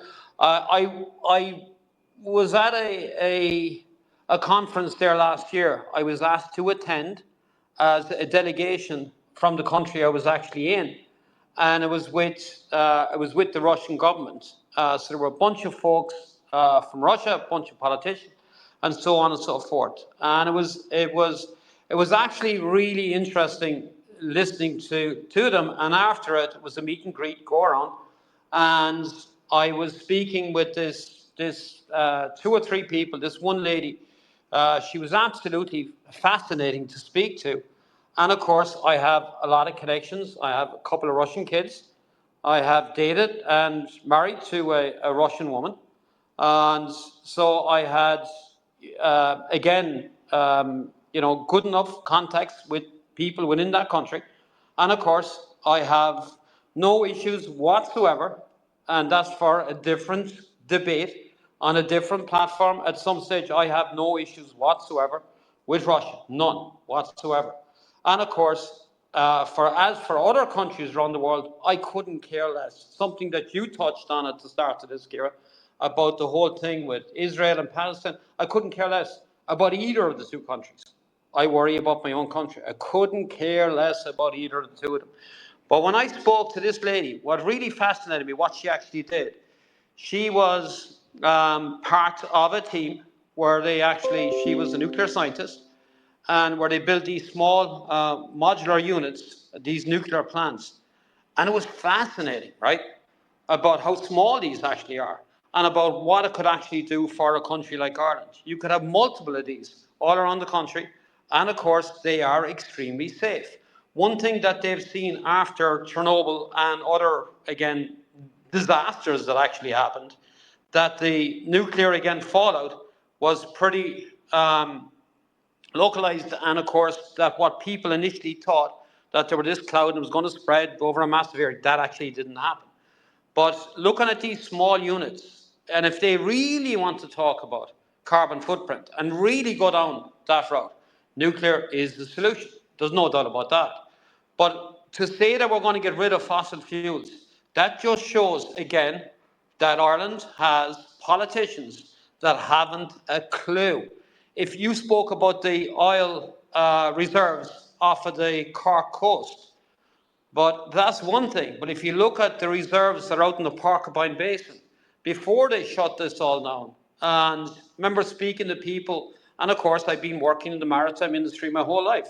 I spoke to people that worked on seismic vessels off of the west coast of Ireland in the Porcupine Basin, and they were saying what they were seeing and what they were, the numbers that they were actually coming up with. They reckon that one of the biggest oil reserves ever found in Europe is west of Ireland, in the Porcupine Basin. That would make Ireland a filthy rich country, of course, if they would do something about it. But of course, simple Simon and Co. look at that like, as something that they can't put their dirty, greasy hands into, and they can't turn around and take money from it. But that is something that has to happen. If anybody think that we're going to get away from fossil fuels anytime soon, they are sadly mistaken. There is no way we cannot, with any modern economy, we cannot get away from fossil fuels. Just look all around you. Look at everything that, wherever you're sitting right now, look all around you and there's plastic everywhere. You're probably even wearing it.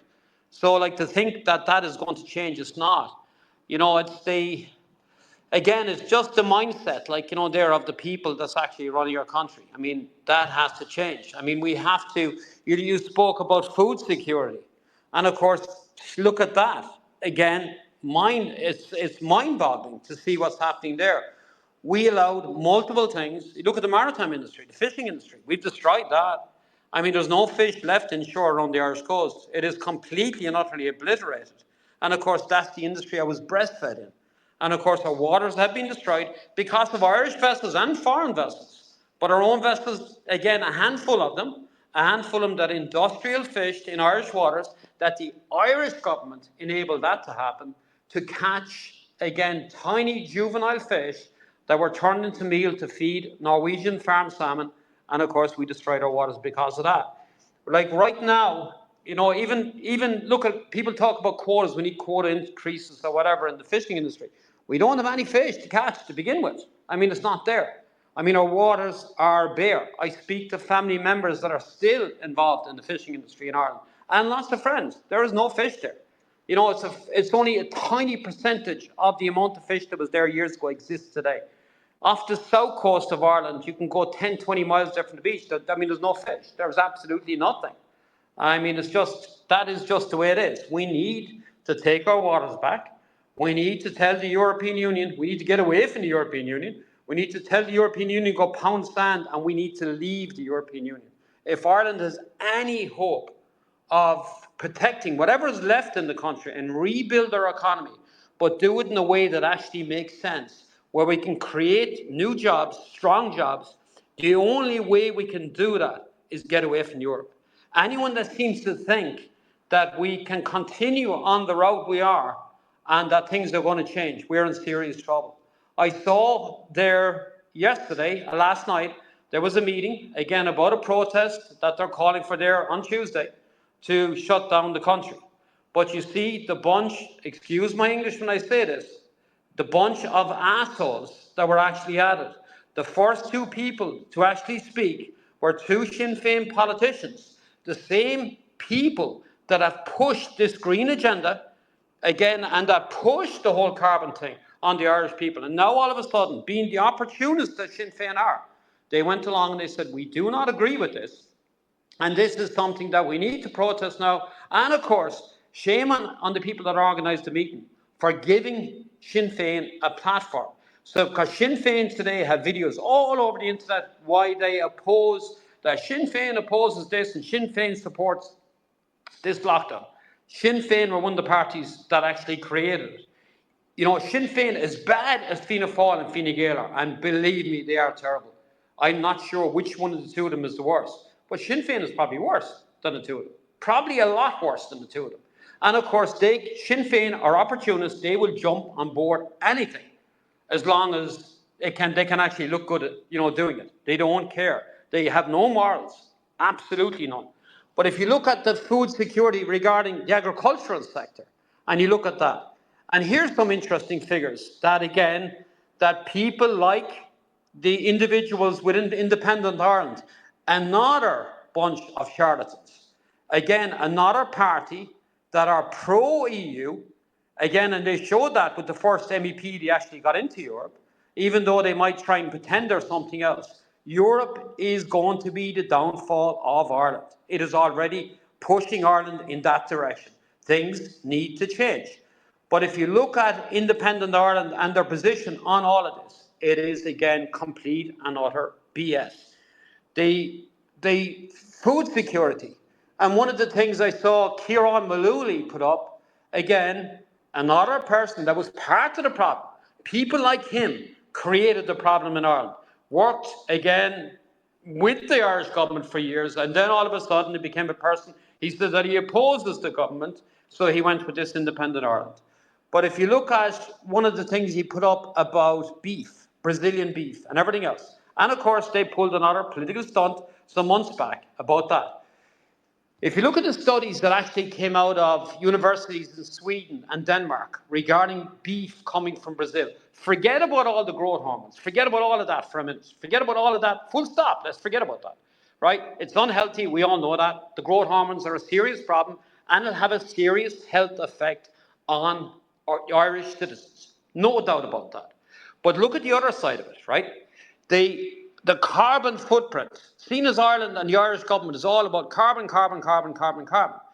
But seen as they want to speak about a carbon footprint, it's estimated by these think tanks and these universities that have done an amazing study on it, and they took everything into consideration, that the carbon footprint for a single kilo of beef coming from Brazil, remember it's not healthy to begin with, but a single kilo of beef is over 700 kilos of CO2 for 1 kilo of beef. Over 700 kilos of CO2 for 1 kilo of Brazilian beef. Now the kilo of Irish beef, anywhere from 21 to 23 kilos of CO2 for 1 kilo of Irish beef. Think about that. Like you're talking about a massive difference, 30 to plus times higher, right? The carbon footprint of that beef. And seen as Ireland and the Irish government is constantly talking about the carbon bullshit that they keep pushing down people's throats. And of course, none of it makes sense. It just shows what they're talking about is just a lie. They're looking at pushing a narrative that's going to completely bankrupt the Irish economy. And again, like they said, by 2030, you will own nothing and you will be happy about it. They've been pushing this. This is the direction that Ireland is heading. And you can see right now the problems it's actually creating. Back to you, Ciara. Very valid points. Well, we had peat power stations in Edenderry and elsewhere, and they were converted to wood pellet. But they actually bring the wood pellets in from Brazil, the rainforest that they're cutting down, which actually, we had the conversation on our last chat where you actually said that the plankton in the ocean is actually produces more oxygen than the rainforest, but it's not so good to be cutting down the rainforest. But when we did the calculations of how much it actually costs from a carbon footprint point of view to bring that wood pellet from, and they need 4 to 6 ships a year, and they're massive things. It was off the scales. And it's like, look at me, I'm doing great, we're using wood pellets, but we're actually bringing them halfway around the world to put them in the power station. And then, we shut down the peat, and we shut down, even if they used the crude oil that used to move the boat from Brazil to here, it would be a half a year of power in the power station. It's just lunatic stuff. And oil security. One of the big things that is of concern at the moment is fertilizer. Has anyone thought about that? For the 2026 season, there's roughly about 850,000 tons of fertilizer, which is 60% of what's needed for the year. That brings us up to the end of April, early May. At the moment, right? There's 5% in transit at the moment, according to the figures that I'm looking at here, and there's a remaining 35%, 500 tons, which needs to be imported or manufactured or gone into Ireland. But obviously, because of the Middle East conflict and the LNG stock not being available to produce the fertilizers, particularly for nitrogen-based and urea products, that's going to be a big problem. So, the farmers are having an issue with fertilizers as well as the costs going up. So, everything, there's a knock-on effect with everything. And where that leaves us is going to be quite interesting. There was a builder, I put up his video yesterday, and he was on the knock-on that, it's going to be 20 or 40,000 per house more than it was last week to build the house, depending on the finish and what was required for the house. And you have this, and he was saying, he made very valid points, because he said, well, if we stop building the houses, you're going to have massive unemployment, because all the builders are working at the moment. Those guys want 4 and 5 and 600 quid a day just to lay blocks. So it's very interesting times, and we don't want to be all doom and gloom. But, in my opinion, and Kieran, I think you would agree, it's coming at Ireland from all sides. I mean, Ireland is its own creator of doom, because Ireland had the perfect opportunity in 2015 to say, hang on a minute now, we didn't vote for this. We have an opt-in, not an opt-out. So we have to opt into immigration. We have to do. But Angela Merkel at the time decided, let everyone in. And Ireland said, yay, let everyone in here as well. We'll take everyone that you can give us. And now they're after doing a deal on top of that, where they'll be penalised, or they have to pay 20 grand a head for anyone that they won't allow into the country, notwithstanding 80% are economic migrants. They opted into this. They didn't ask the people of Ireland, hey guys, we're thinking, how would you feel about this? We're thinking about opening up the borders for refugees, and let's put it to a democratic vote, to a referendum. No, they went ahead, they opted in to something that clearly was a problem for the people. The anchor babies was a serious problem, which Sinn Féin at the time were adamant that the anchor babies had to be allowed to. Now, if that had been allowed to reside in the books, and if that hadn't been toughed out with the referendum, we'd be even more trouble now. But the Sinn Féin, you can go back in the videos, they're all there, they were pushing for the anchor babies. Secondly, you had the situation where we opted into this process that we didn't have to opt into as a country, or Ireland didn't have to opt into, or at least Ireland didn't have to opt into without putting it to the general public who have to pay for it. I mean, it's just absolutely crazy, Kieran. And they're after opting in again. You have MEPs in Europe now.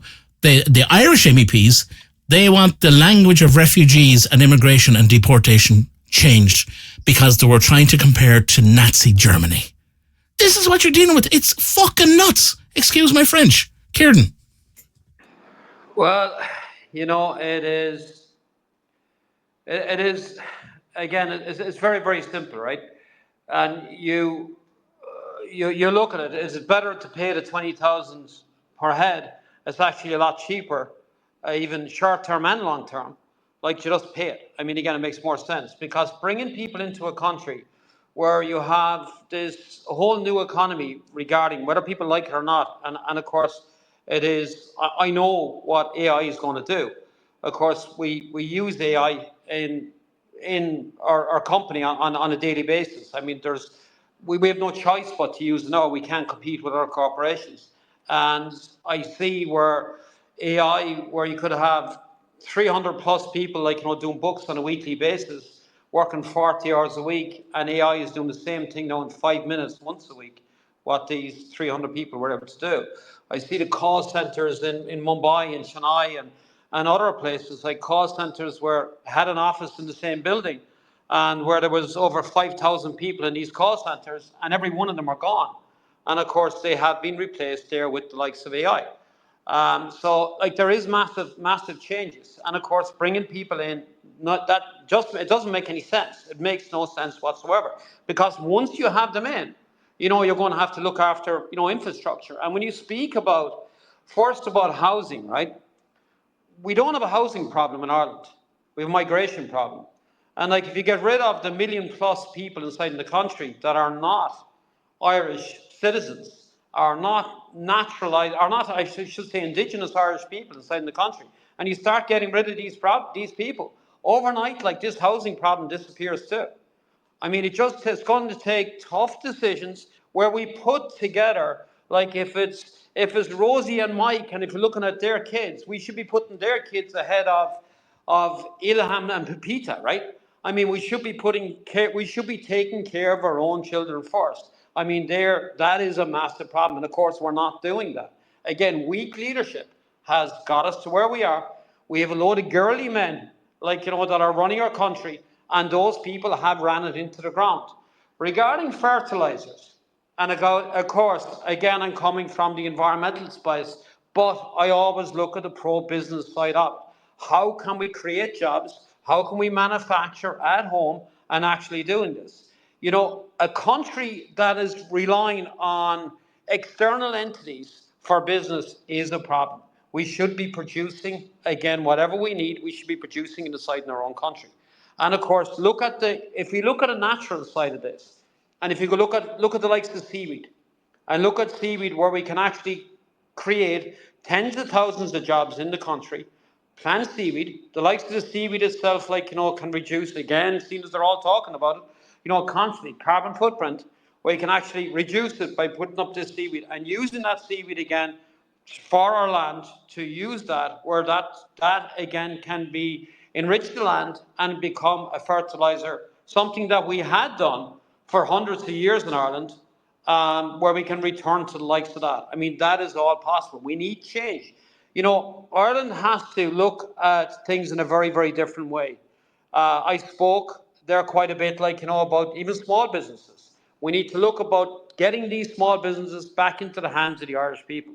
We need to get rid of the people that are actually running these small businesses, in many cases, again, to launder money for drug gangs, foreign drug gangs, and so on and so forth. We need to take those businesses back. The small barbers, again, back to their Irish own. The Turkish barbers and stuff, send them packing, send them all home. They have no business in Ireland. Culturally, they're completely different. They have no business. I don't care what work they do in the community. Send them back. The vape shops and all these things, shut them down. They're bad for the health of Irish people, especially our children. Shut them down, ban them straight away. But small businesses, chippers, everything else, we need to return them, and need to start looking at Ireland in a very different way. There's benefits of AI as well, right? Not just all negatives. There's also benefits to it. And if you look at an economy itself, economy that is within the borders of Ireland, where we can go back to using AI in the textile industry. And I'm constantly in textile plants around the world. And of course, I manufacture shoes, different types of clothing that I've donated to some of the poorest areas in the world. Again, orphanages, old folks' homes, so on and so forth, that I've got made on a regular basis and made these donations. So I understand the textile industry a little bit, enough to get myself probably in trouble. I understand it. So not a lot, but I understand it probably better than the average person. So the likes of the AI that's there for cutting and stitching and everything else that's there, there's very little manual labour left regarding the textile plants that exist today. And of course, we should be making the likes of everything within our country, our clothing, make it at home, create jobs. We need leadership that's going to look at things in a very, very different light. Years ago, above in Buncrana in County Donegal, we had Fruit of the Loom that operated there for the longest time. It was a massive employer. And of course, it shut down and it was, again, outsourced. It went away, I believe to India, or was it Bangladesh? One of the two, I believe it went to. But we need to look at, again, start bringing and looking at Irish businesses and people, encourage people in Ireland, not foreign companies to come to Ireland, encourage Irish companies to open up and start producing our clothing and everything else inside in our country. And same goes right down the list. We have, again, you spoke about food security there a while ago. I believe last year there was over, and maybe these figures are correct, maybe they're wrong, but I'd heard that there was something over 70,000 tonnes of just potatoes that we brought into Ireland last year. I mean, that is ludicrous, absolutely ludicrous. When we're bringing even the likes of potatoes, heaven knows we should have learned a lesson about potatoes in Ireland, throughout our history. But even looking at the other foods, between fruit, apples, we're bringing apples and everything, all these other stuff, we're bringing from all over the world, like to feed our people. Above in Dáil Éireann, there was a report that was released there 2 years ago that the fish that was being served it was, no, 3 years ago, I guess. It was, Eamon Ryan it was last government. And the fish that was being served on the plate in Dáil Éireann, because my hall, or not, Eamon Ryan, wanted a more sustainable caught fish to be on the menu in Leinster House. So they were bringing a fish because he said this fish was caught sustainably, which was a fish called hoki that was brought from New Zealand to actually be served inside in Dáil Éireann. Imagine bringing a fish from New Zealand when we have a fishing industry in Ireland that we're not even going to support that. Like, we're bringing beef and all other food, between meats, fish, you name it. I mean, we're bringing stuff from all over the world. This should be done at home. Again, if you look at aquaculture and look at, shrimp, so on and so forth, we can do all of this in Ireland. We can create jobs. This has to happen. Anyone that doesn't understand what is coming down the pipeline regarding AI, if we don't have real leadership that understands business and that understands the changes that has to be made, if that doesn't happen, Ireland will turn into a third world country. And I'm not exaggerating saying that. That will happen unless these changes are made, and made quickly. Back to you. And yeah, I agree totally. And I'm just going to touch on a couple of points that you brought up there. In respect of Ireland, we have a problem at the moment where 4 to 6 to 10 billion a year it has to be found to subsidise the whole iPass system. And with the way they're talking, with 7 more centres coming in, you can probably double that figure. We have a legal system at the moment, a free legal aid system, that when it's an inception in 1980, they had put aside 6 to 10 million punts a year to do it. Last year, it went 25 million above budget, at 176 million was free legal aid last year. Now, that was broken into 2 things. It was broken into criminal, which was record numbers, and it was broken into what they call civil, not civil, because you can't get free legal aid for civil actions, but you can for where you have custody issues or, problems at home. You can get free legal aid for that. But it was 176 million last year. I have it on my timeline. So it just showed that the number spiraled out of control just after 2017, when our influx, when it, the one thing that I use through all my life in business and the stuff that I do is graphs. If you line up 3 or 4 graphs, and if you compare, well, what actually happened on this date, you can actually overlay the graphs of crime statistics and all the other stuff that's happening in Ireland and across Europe with particular key instances where people flooded the borders and all the rest of the stuff. Now, that's just one issue. So like 176 million, something has to pay for all that. And that's the problem. In respect of AI, a lot of the jobs that are the high-tech jobs, okay, so there's in technologies, 2 types of jobs. We speak about data centers all the time, and oh my God, the data centers are going to give millions of jobs. They're not. Data centers, the ones that I know anyway, and I've worked in, are shipped containers. The infrastructure is already shipped. The Google data centers are already built-in containers, and they simply need a warehouse. They need 3-phase power and cooling. That's it. Okay, they're dropped on site. You have what they call a trolley monkey going around the place. No disrespect to anyone that does the job, but they get a list of hard drives or whatever that need to be changed out, or boards that needs to be changed out, and it's A1, frame 2, frame 3. They plug it in. 35k a year. Probably 20 of them on the site. And that's it. Okay. So this thing about hundreds of jobs in the data center, that doesn't exist. You have cleaners to security, and you have people that actually change out the boards. All the heavy lifting, all the 100, 150, 200 grand a year jobs is done in central, they're called network operation centers. Probably in the States, probably elsewhere outside of Ireland. Okay. So let's throw that one out of the field. AI. AI is great until it has hallucinations, okay? AI is great until it decides it's going to take over your network and do weird stuff on it, okay? So it has to be treated with extreme respect, and it has to be treated with controls. But even Grok AI, which I think is absolutely amazing, I had a situation a couple of weeks ago where I got cellulitis in my leg, and, excuse me, I got cellulitis in my leg, and I had to get fluoxetine, which I knew I had because I got it years ago. But the doctor gave me this, in fairness to them, they gave me this white pill to get me over it. It was Westock. I was in Ireland at the time. And I knew it wasn't Flox. I said, are you sure that's fluoxetine? No, she said, it is. So anyway, it didn't improve the situation. I was down in my own pharmacy the following day. I said, I need fluoxetine. There's the script. And I said, what's that? My own pharmacy didn't know what the pill was. Okay, it was a white pill. Didn't have a clue.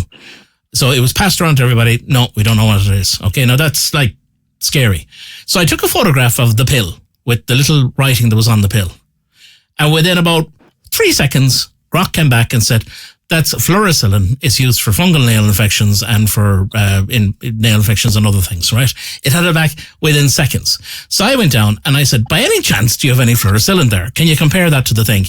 And lo and behold, that was that. Now, that was just one, that was a photograph taken off a smartphone, delivered to Grok, asking a question. Do you know what this pill is? It knew, right? Okay, it just knew instantly. Now, when you get to coding, there's people that were coding and, developers and all that. You have Grok that'll write code, rudimentary code for you. You've other platforms that'll write rudimentary code. And it's absolutely phenomenal. In the financial sector, they're actually using it now for AI for actually doing accountancy jobs. In the legal sector, they're trying to kind of push it in. There's legal AI, but it actually messes up because it isn't really aware of the nuances of Irish legal. In fact, a High Court judge came out the other day and said, oh, you're using legal AI, and that doesn't work in this court because of this, this, and this. But AI in the next 2 or 3 years is going to be crazy from the point of view of robotics. We have 3D printing. We have all these technologies that, in actual fact, get rid of the human interaction to a certain extent. So my advice to anyone, get into hardware in computers, get into plumbing, electrical, carpentry, and be able to fix stuff. Because all the other stuff is going to, anything that you're coding and stuff is going to dwindle. It's going to dwindle. And the AIs are only getting better and better, and they're learning faster and faster. In respect to companies in Ireland, we have natural resource in Ireland. One of them is radio resources. Okay.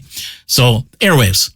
So we sell or we lease the airwaves to Vodafone and Three and all these different companies. Okay.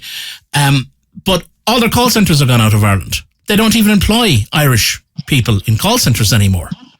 We have banks who are moving all those call centers out to India because it's much cheaper to run them. But part of our deal should be, part of the contractual obligation should be, we want jobs in Ireland. We want Irish staff engaged in these call centers. If nothing else, for me to be able to talk to someone who understands what I'm saying, and vice versa. So, I think it's a multifaceted problem. Trump is bringing business home.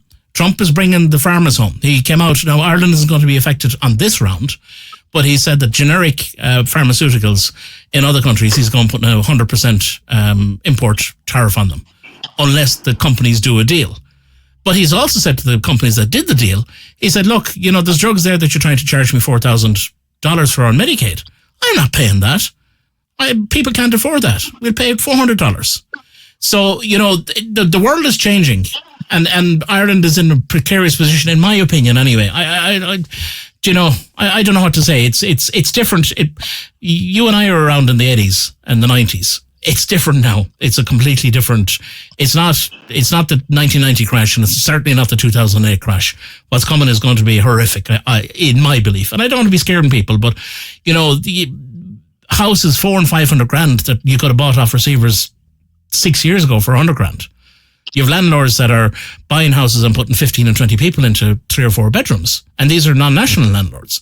It's unsustainable, in my view.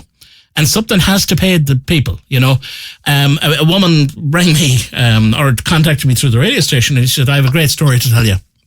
And can I talk to you? I don't want to put it in writing. So I gave her a WhatsApp number.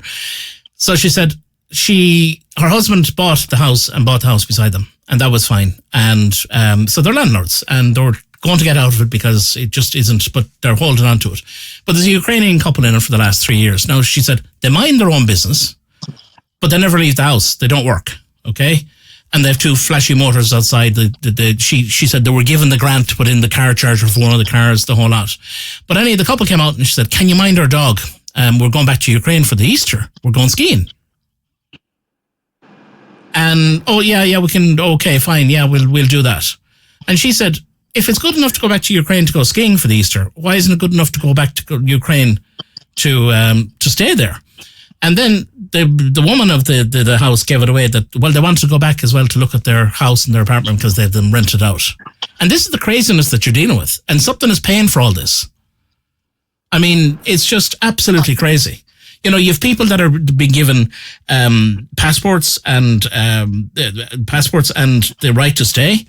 And within 3 weeks of getting their passport, they're on social media. They've gone back to their home country to visit their family, where they have already said, we're fleeing persecution or we're fleeing whatever, or we're gay or we're this or we're that or the other. There's no joined up thinking, because if our government and if our border control was anyway serious about things, when the guy that stabbed the two gay men up in Sligo went off to a foreign country, they'd be asking, why were you out there? When people go back to their original country of origin, haven't claimed asylum, they'd be asking, why did you go back there? Obviously, it was good enough for your stay. Bye-bye, citizen revoked or whatever. But they just don't seem to want to do that. It's just like scam the system. And they'll screw an Irish guy for basic stuff. Yeah, well, I'm glad you touched on robotics there, like, regarding AI, and of course, like the AI that you're initially speaking about in the tech space. I mean, that's something very, very different, right? But looking at overall, and I've seen in Japan and also, in Shanghai, in China there last year, watched them 3D building, a home, right? And it was robotic, and it was just, I look and I'm just shaking my head and I was thinking, wow, it's all over, right? I mean, the labor side of things, of course, what they're actually doing, but like I said, there is positives from it. I mean, the manufacturing, like, needs to come back to countries. I mean, the UK and Ireland, like, need to look at whatever trade deals, like, between both countries, like, and get away from the European Union at all costs. Get away from the European Union, and, like, build bridges then, like, with nations that actually can actually benefit us, and look at Ireland and the UK regarding our waters and taking that back from Europe, but looking at on the shore side of that, like, where we can actually create the jobs that we spoke about there a few minutes ago, prior to you speaking, there, Kira. We need to go back, like, back to basics. I mean, all forms of manufacturing, like, needs to come back to Ireland. It has to come back. And, I do see a lot of benefits, like, there too with AI. I mean, it's there. The genie's out of the bottle. We're not going to put it back, whether people like that or not. Like, regarding accountancy and stuff, you can see where AI is. I mean, it's doing pretty much everything right now. And of course, bookkeeping, even for ourselves, everything is done with AI. Everything. And makes there's no mistakes with simple things like that. I mean, again, it's fast and it's easy, and of course, like, there's no headaches. It's just a matter of data constantly being compiled and pushing a button, like, and getting whatever it is at the end of the day. But looking at the bigger picture, and we have to start really looking, like, there at the economy, and the the whole thing again, back to energy, back to everything. Look at where Europe is actually pushing us, regarding security, and looking at this nonsense, absolute and utter nonsense, that the Irish media has been pushing for the longest time now, saying, like, that the big bad Russians are there and the big bad Russians are going to get us. Like, Russia is not the problem. Russia is not our enemy. And, like, when you see the Irish government and the Irish media, which is the same thing, I mean, it's the same puppets, right? Pushing this narrative for Europe. And, like, you have to ask yourself the question, why? And the auto industry was something that kept the German economy going for years. where the whole Mercosur deal came from, again, was to sell German cars into South American countries. That was the whole thing was about. Of course, Germany, Merkel, did this deal, and of course, they were able to move cars into South America, and of course, the tariffs on the cars were going to be removed for German cars if that was going to happen. But if you looked at there last year and you looked at the German economy as a whole, it survived because of the war in Ukraine. Making munitions and actually that are money coming from Europe, and of course Germany supplying weapons into Ukraine is actually keeping Germany afloat right now. So it's a very dangerous situation when you have, of course, Europe is definitely under control of Germany, without a doubt. Germany fought two world wars to have this federal government of Europe, and now they've achieved it. And of course, they want to keep the economy going, and the only way they can do it is keep, at the moment, the way they are, the only way they can keep it going is for this war to actually continue.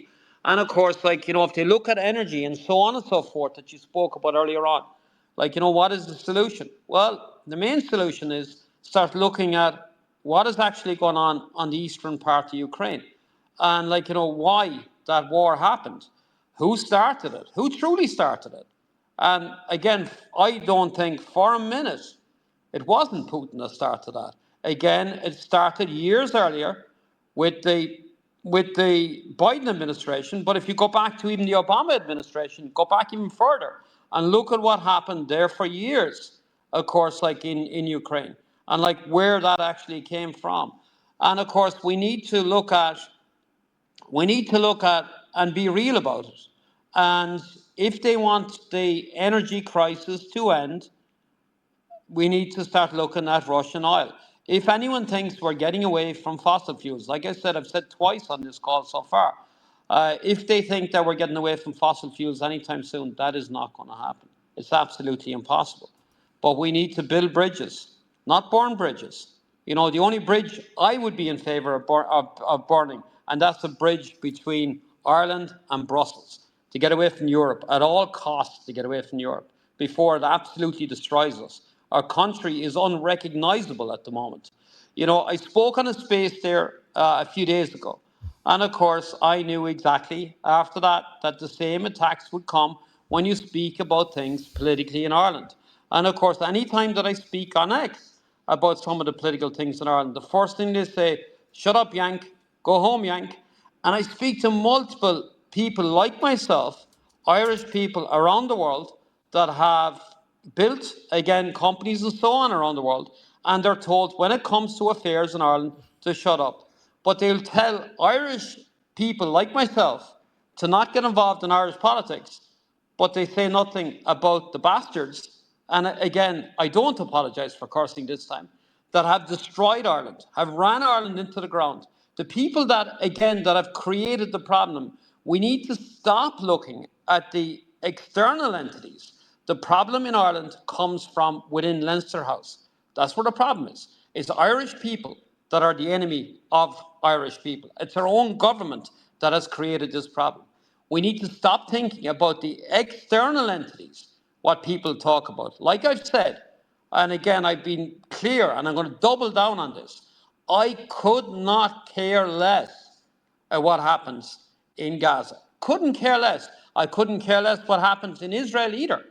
I'd be really, really clear about it. I couldn't care less. I worry about my country and my people, and that we do the right thing for the people of our country. And the same thing goes for that so-called war in Ukraine. I shouldn't say so-called. It's a real war. But again, look at the problems that's actually and what created that. And of course, on the eastern side of Ukraine, the people there, they're ethnic Russians. The people there have been destroyed and by militias from Ukraine for years that absolutely slaughtered people on that eastern side of Ukraine. That's what happened. That went on for decades. Eventually, those ethnic Russians, they fought a civil war against the Ukrainian government. That went on again for years before Russian troops crossed over into the so-called eastern areas or republics or districts of Ukraine. So you have to look at the bigger picture. Again, we need to stop looking at the problems overseas. We need to start building bridges, like I said. And one of the bridges we should be building and looking at ways to mend the problems and all this negative rhetoric regarding Russia, and look at we should be building bridges with it. Massive opportunities for countries like Ireland with the likes of Russia. It's a massive country with great potential for Ireland. But instead, what we do, we look at something completely different. And by the way, a massive Irish population actually living in Russia. Like I said, I have 2 children there myself. It is an amazing country with amazing people. Russia is not the problem. We have problems. Our problem is the site in Leinster House. And of course, the second side of that is Brussels. That's where the problem is in Ireland. Nowhere else. Brussels and Dublin is our problem. Nowhere else. Well, that sums it up, because in respect of, well, first of all, mainstream media in Ireland is bought and paid for now. With the grants, there was 16 million paid last year on grants to companies, and obviously that started over COVID and everything else. So they only print what they're told to print, is my opinion. The EU Energy Commission, Dan Jorgensen, he's been with the Commission since 2024. It's his second term under von der Leyen. He's the European Commissioner for Energy and Housing, right? He's also a Danish Social Democrat politician. He has come out and said that that Europe is considering all possibilities, including fuel rationing and releasing some emergency oil reserves. Okay, he said that critical industry will be serviced. He said that under no circumstances are they going to allow the Russian LNG supplies into Europe. And he said that he said that the supply issues are going to be very long term, with soaring market pricing and long-term supply fears. Okay, so he's saying this is not going away quickly. This is going to be for a very, very long time. Notwithstanding industry in Europe, Germany have left themselves really exposed. They demolished a power station that was only 5 years old, a coal power station, recently, knocked to the ground after spending $5 billion building it. So you have serious problems with Europe defining what you can and can't do. And you're right. You're right, Kieran. I don't know if Kieran has gone off again. Yeah, I'm here. Sorry about that. Yeah. I just, no, Hazel, I'm getting some feedback from you on that. No, sorry. Yeah, can you hear me now? Yeah, you're loud and clear. Oh, yeah, perfect again. Perfect. Yeah. Just have an issue. Well, we're going to wrap up this here shortly. It is getting extremely late in this part of the world, whatever about anybody else. But yeah, I mean, looking at what Europe is proposing, of course, it has been pushing this false narrative, and of course, this fits right into this whole Green New Deal, and they're going to push now that this narrative that we need to rely more on green, so-called green energy, and with wind and solar and so on and so forth. And we spoke about that earlier on, and the negative impact that's having on the ocean. I mean, none of it makes sense when you look at it from an environmental side and you actually take a proper look at what they're actually proposing. None of this makes sense. But this will give them the ammunition they actually need. And unfortunately, we have a lot of people in Ireland that actually believe that the rhetoric and the propaganda that's actually coming from the Irish government, and they believe what's been forced down their throat there for years. What is happening in Ireland and happening as Europe as a whole? They learned a lot, they're from the likes of the CIA, with the likes of Operation Mockingbird, that you push a narrative and enough of people push the same narrative. Doesn't have to be true, but you push that narrative and of course people start believing it. It happened during this pandemic. And of course, it is happening now again. It is the amount of people I see that would give you crazy messages, people that you would actually think that are level headed Irish people, but of course, they will attack you because they have they have fallen for this. The problem in Ireland, there's multiple different problems. We said, that the problems regarding Leinster House, but it is very hard to know at times who is actually running the country. The tail wags the dog, and I believe myself that it is the NGOs that are controlling the narrative. The NGOs are pushing it, and the NGOs have pushed a narrative, of course, because for financial reasons, economic reasons. Like if you look at right across the board, definition, non-governmental organizations, and look at where all this money is going. Some of the figures that you mentioned earlier on, I have read there last week. It's estimated anywhere up to outside of IPAS centres that they will spend this year. It's estimated up to as high as 10.2 billion euros on this whole space, right? 10.2 billion. I mean, that figure is absolutely staggering.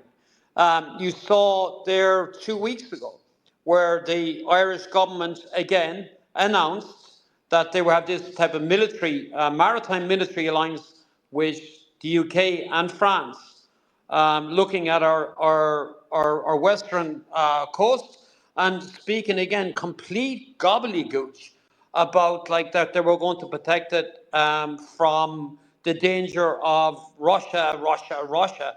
And of course, Irish people are saying nothing about this. Like the vast majority of Irish people, that the harder that these people, so-called politicians, they that are pushing this, like people seem to be just taking it right on the chin and saying absolutely nothing about it, because you have a massive group of people in Ireland that are surviving at the moment. They seem to think that they are in this middle class when they're actually not. They can barely pay their electricity bills. And they are remaining silent because they think, well, I've 5 years or 10 years to go before retirement. And if I can drag it out that long, I'm going to be okay, but they don't seem to realize what is coming. And again, it's not the doom and gloom, far from it. I really think that there is some great opportunities for Irish companies. I think there's some great opportunities for the Irish people with all of this. I mean, there really are some fantastic opportunities. Like, we need to look at an economy, instead of having two people going out to work, where we actually just have one person inside in the house that actually doing that. The man, the woman, that's irrelevant. But it should be something like that. I also think that there is benefits, and something controversial. I think that there is benefits in one part of AI when it comes to education. There is benefits with that they can stop the indoctrination of our children with the complete and utter nonsense that is being rammed down our kids' throats, where our kids are being told that they can be a boy today and a girl tomorrow, or whatever, that they can change back and forth from one gender to the other. And that nonsense needs to end. This bullshit has gone too far. And again, I make no apology whatsoever for cursing. But I mean, that has to change. Like that has gone to a level that's absolutely scary. Some of the things that's being taught to our kids inside in school is nothing short of grooming at this stage. We have young kids that don't even seem to know what gender they are anymore. And of course, that is something that I don't want to get into right now, but I would like to get into it on the next call. And of course, is something that I've been very vocal about for years. Again, about pollution, about plastics, about phthalates, about gender dysphoria, and about all the problems that's being created because of this. Again, why? Why are there so many men today that are claiming, or that are bisexual or gay or whatever it may be, and what is causing that? Causation is something that people won't look into, because if you speak about it and if you say the causation, you say you're homophobic or you're transphobic or you're whatever. And I turn around and I say, no, Let's speak about what is creating this problem. Why? What happened? What has happened over the last 20 to 30 years? Like, what is behind this? And this is something that has to be, spoken about. There is Well, massive problems, and this needs to be discussed. Well, one of the things that was cited down through in recent years, aside of the plastics, and I know you're passionate about that, and you went through it in detail on the last call that we did last year with Herman and the gang, and that was a great space, but also you have to factor in that a lot of the water supplies, not alone are the water supplies that are being consumed in Ireland, are now contaminated with antibiotics.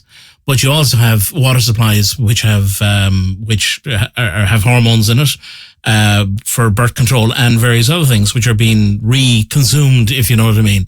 So like there's a whole space there in respect of the some of the stuff that's going on in the schools. Like even I'm horrified of that. I mean, so I've been the last couple of days I've been presented with material, INTO material, and I'm kind of going, oh God, this is mad stuff, and that's going to be it. We're going to have to talk about that, Kieran, as well. I think the big issue, or the big thing at the moment, is this digital euro currency and the digital ID. I think we should finish the chat on that. Give it a couple of minutes. The government are trying to push the digital wallet, the digital identity wallet, into Ireland. Ireland seems to be the best boys and the best girls in Europe for implementing everything. We implemented the smoking ban. We implemented all the other wonderful things that was introduced subsequently throughout Europe after the fact, when we proved we could make it work. So they're pushing. The European Union have said that by the end of 2026, that EU digital identity wallet has to be available throughout Europe. With that, in conjunction with that, they're also pushing the digital euro for the same time frame. Ireland is obviously legally required under EU regulation to have the wallet operational for public services by the end of 2026, and they want to extend it to private services by the end of 2027. Sorry, just one little cough. But they're saying it's voluntary. So they're saying the EU, under the EU laws, are saying, well, you can have the digital wallet, but you still have to give access to public and private services through how we did it all along. No more than the public services card that was overruled in the European courts. But now they want to push the Irish government are looking, and it's been reported widely across the states, that Ireland may require a state-run digital wallet to access social media. So now they're saying, for children's safety, rather than the parents saying, what are you looking at on the internet there? They want all parents and all adults who legitimately hold a phone and who legitimately pay bills to actually put their ID, their government-issued ID, on their account, so all their internet transactions can be tracked. That's been spoken about at the moment. And also the other thing then is tying into the Agenda 2030. They're saying that, well, now that we're monitoring, now that we've tied your digital ID to your bank account, to your internet tracking, to your birth certificate, to all the other stuff that you do, we can actually implement the ability to, look at your purchases. Have you gone over your carbon credits? Even as it is now, some banks in the UK and some banks in Europe are including a statement with your purchases. This is what your carbon allowances have been for the items that you purchased. So, the big thing, and we saw it particularly during the power cuts last year, when power was lost and when communications were lost. When all those were lost, you couldn't buy anything in the local shop if they were open, because there's no communications. So, the Ireland are pushing this digital wallet, and it's making international headline news across across the states and elsewhere. Like, what are they at here? Are they trying to push the same as China? What are your views on it? And I think this will be the final topic for tonight, because it's been an interesting chat as usual. It went on a little bit longer than we thought, but it has been very interesting. I see two countries that are actually pushing back against it, and the two countries that are actually putting a major push against it, of course, is Russia and the United States. And, regarding the entire type of globalist utopia that's actually been pushed, those are the only two countries that are actually making a stand, they're against it. And, that is crazy, because you have the vast majority of people, right, in the British Isles. Let's say the British Isles for a minute. So the vast majority of them have this opinion, right? Orange man bad, Putin bad, right? And this is a narrative that's actually been pushed, but those are the two areas that's actually pushing back against it. It is, like I said, Elon Musk spoke about this and said that Europe is looking at backing something, with energy regarding a digital currency, and they're going to use energy. They're going to use energy. And of course, as energy prices escalate, which are increased, I should say, that is definitely going to happen. I mean, they have they've put all their eggs there in one basket, right? And the problem is, right, if you look at Europe as a whole, look at the individuals, a lot of them that are failed politicians, from Ireland and other countries, that end up going to Europe, getting a job, get elected or whatever, there as an MEP. Look at them. I mean, just look at them. Just look at the morons that are there. I mean, they never speak about Ireland. I mean, they don't care about Ireland. But just look at the lunatics that are there. But you have to look at the other side of it. Who are the lunatics that are voting for them? And I mean, that needs to change. I mean, we need to bring common sense, back, and we need to look at the direction we're actually heading. We need to bring back our pound. We need to get our euros, and we need to get so far away from the European Union. We need to build bridges with the United Kingdom. At the end of the day, every one of us that are Irish on this call, we have something in common with the people of the UK. We have something in common with the people in the United States. We have nothing in common, with the Europeans. Anyone you can, or that think for a minute, or, as the Irish government say, we're Europeans. No, we're not. We're Irish. We'll never be Europeans. We're not Europeans. We have a very unique DNA, even though Michal turns around and said we're not, we're some kind of mongrels. We're Irish. We're never going to be European. Like the French, the Germans, whatever, they can call themselves whatever they want to call themselves. We need to figure out, again, how we can come together and what way we can actually build bridges with entities, meaning countries, that actually make sense to ourselves. And as for the rest of these external entities, the Europeans, they can call it whatever they want to do. Europe is a failed experiment. It is heading one way and one way only, for its own demise. We need to build, again, I've said it for the third time, we need to build bridges with who we believe are our friends. And the Irish government seems to think that is these bunch of assholes, again, in Brussels. And of course, that is not the case. But yeah, let's touch base on next week, Ciara, and it'd be great to speak about the ocean, and about that new technology that we're actually after developing. We've a patent pending. We believe we can create up to 15,000 jobs, maritime jobs, high-paying jobs, again, six-figure jobs that can really make a massive difference in this economy that's actually going in the wrong way, at the moment.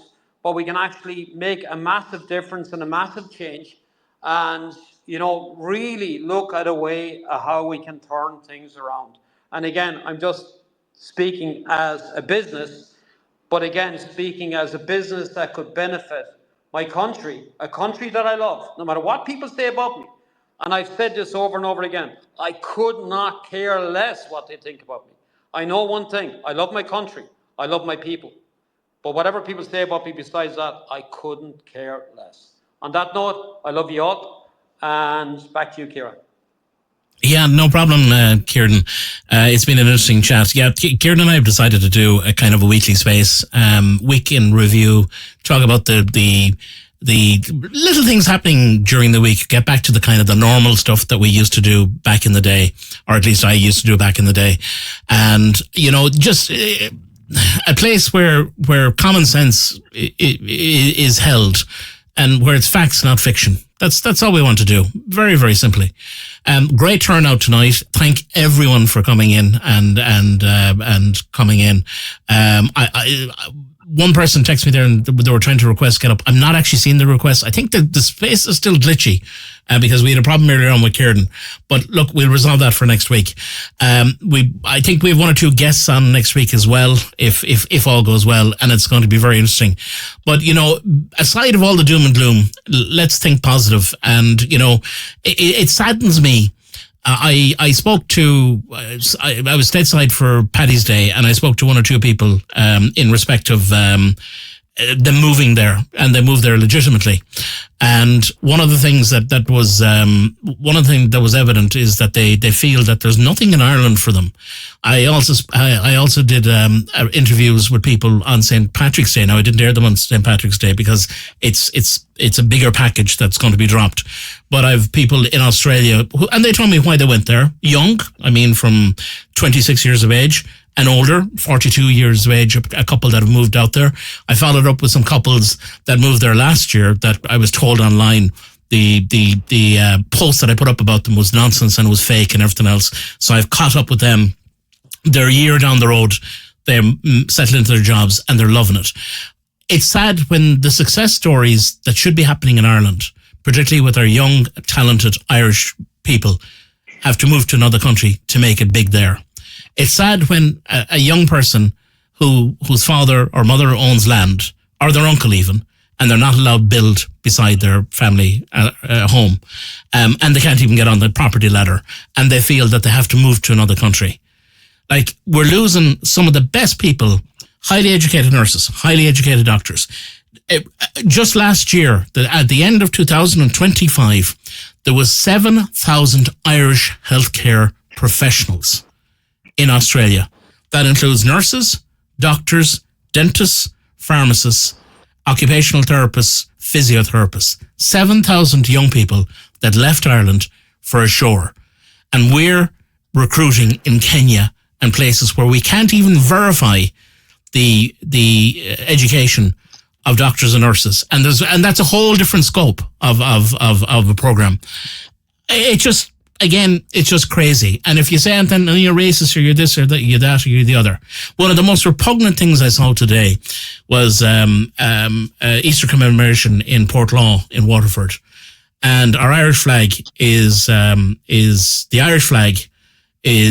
ridiculed by a load of Palestinian flags at that commemoration. How dare they? With that, I'm going to thank everyone for coming into the space. If you want to follow Captain Kieran, please give him a follow. I know his last account was trashed because he hit target as usual. And follow each other. And I hope you have a wonderful Easter Sunday, what's left of it. And we will talk to you next week if you're around. We'll post on time. And this recording will be available on all the social media platforms later on this evening for your perusal if you missed it. Again, thank you. Good night. Be kind to each other. Talk to you soon. Good night, everyone.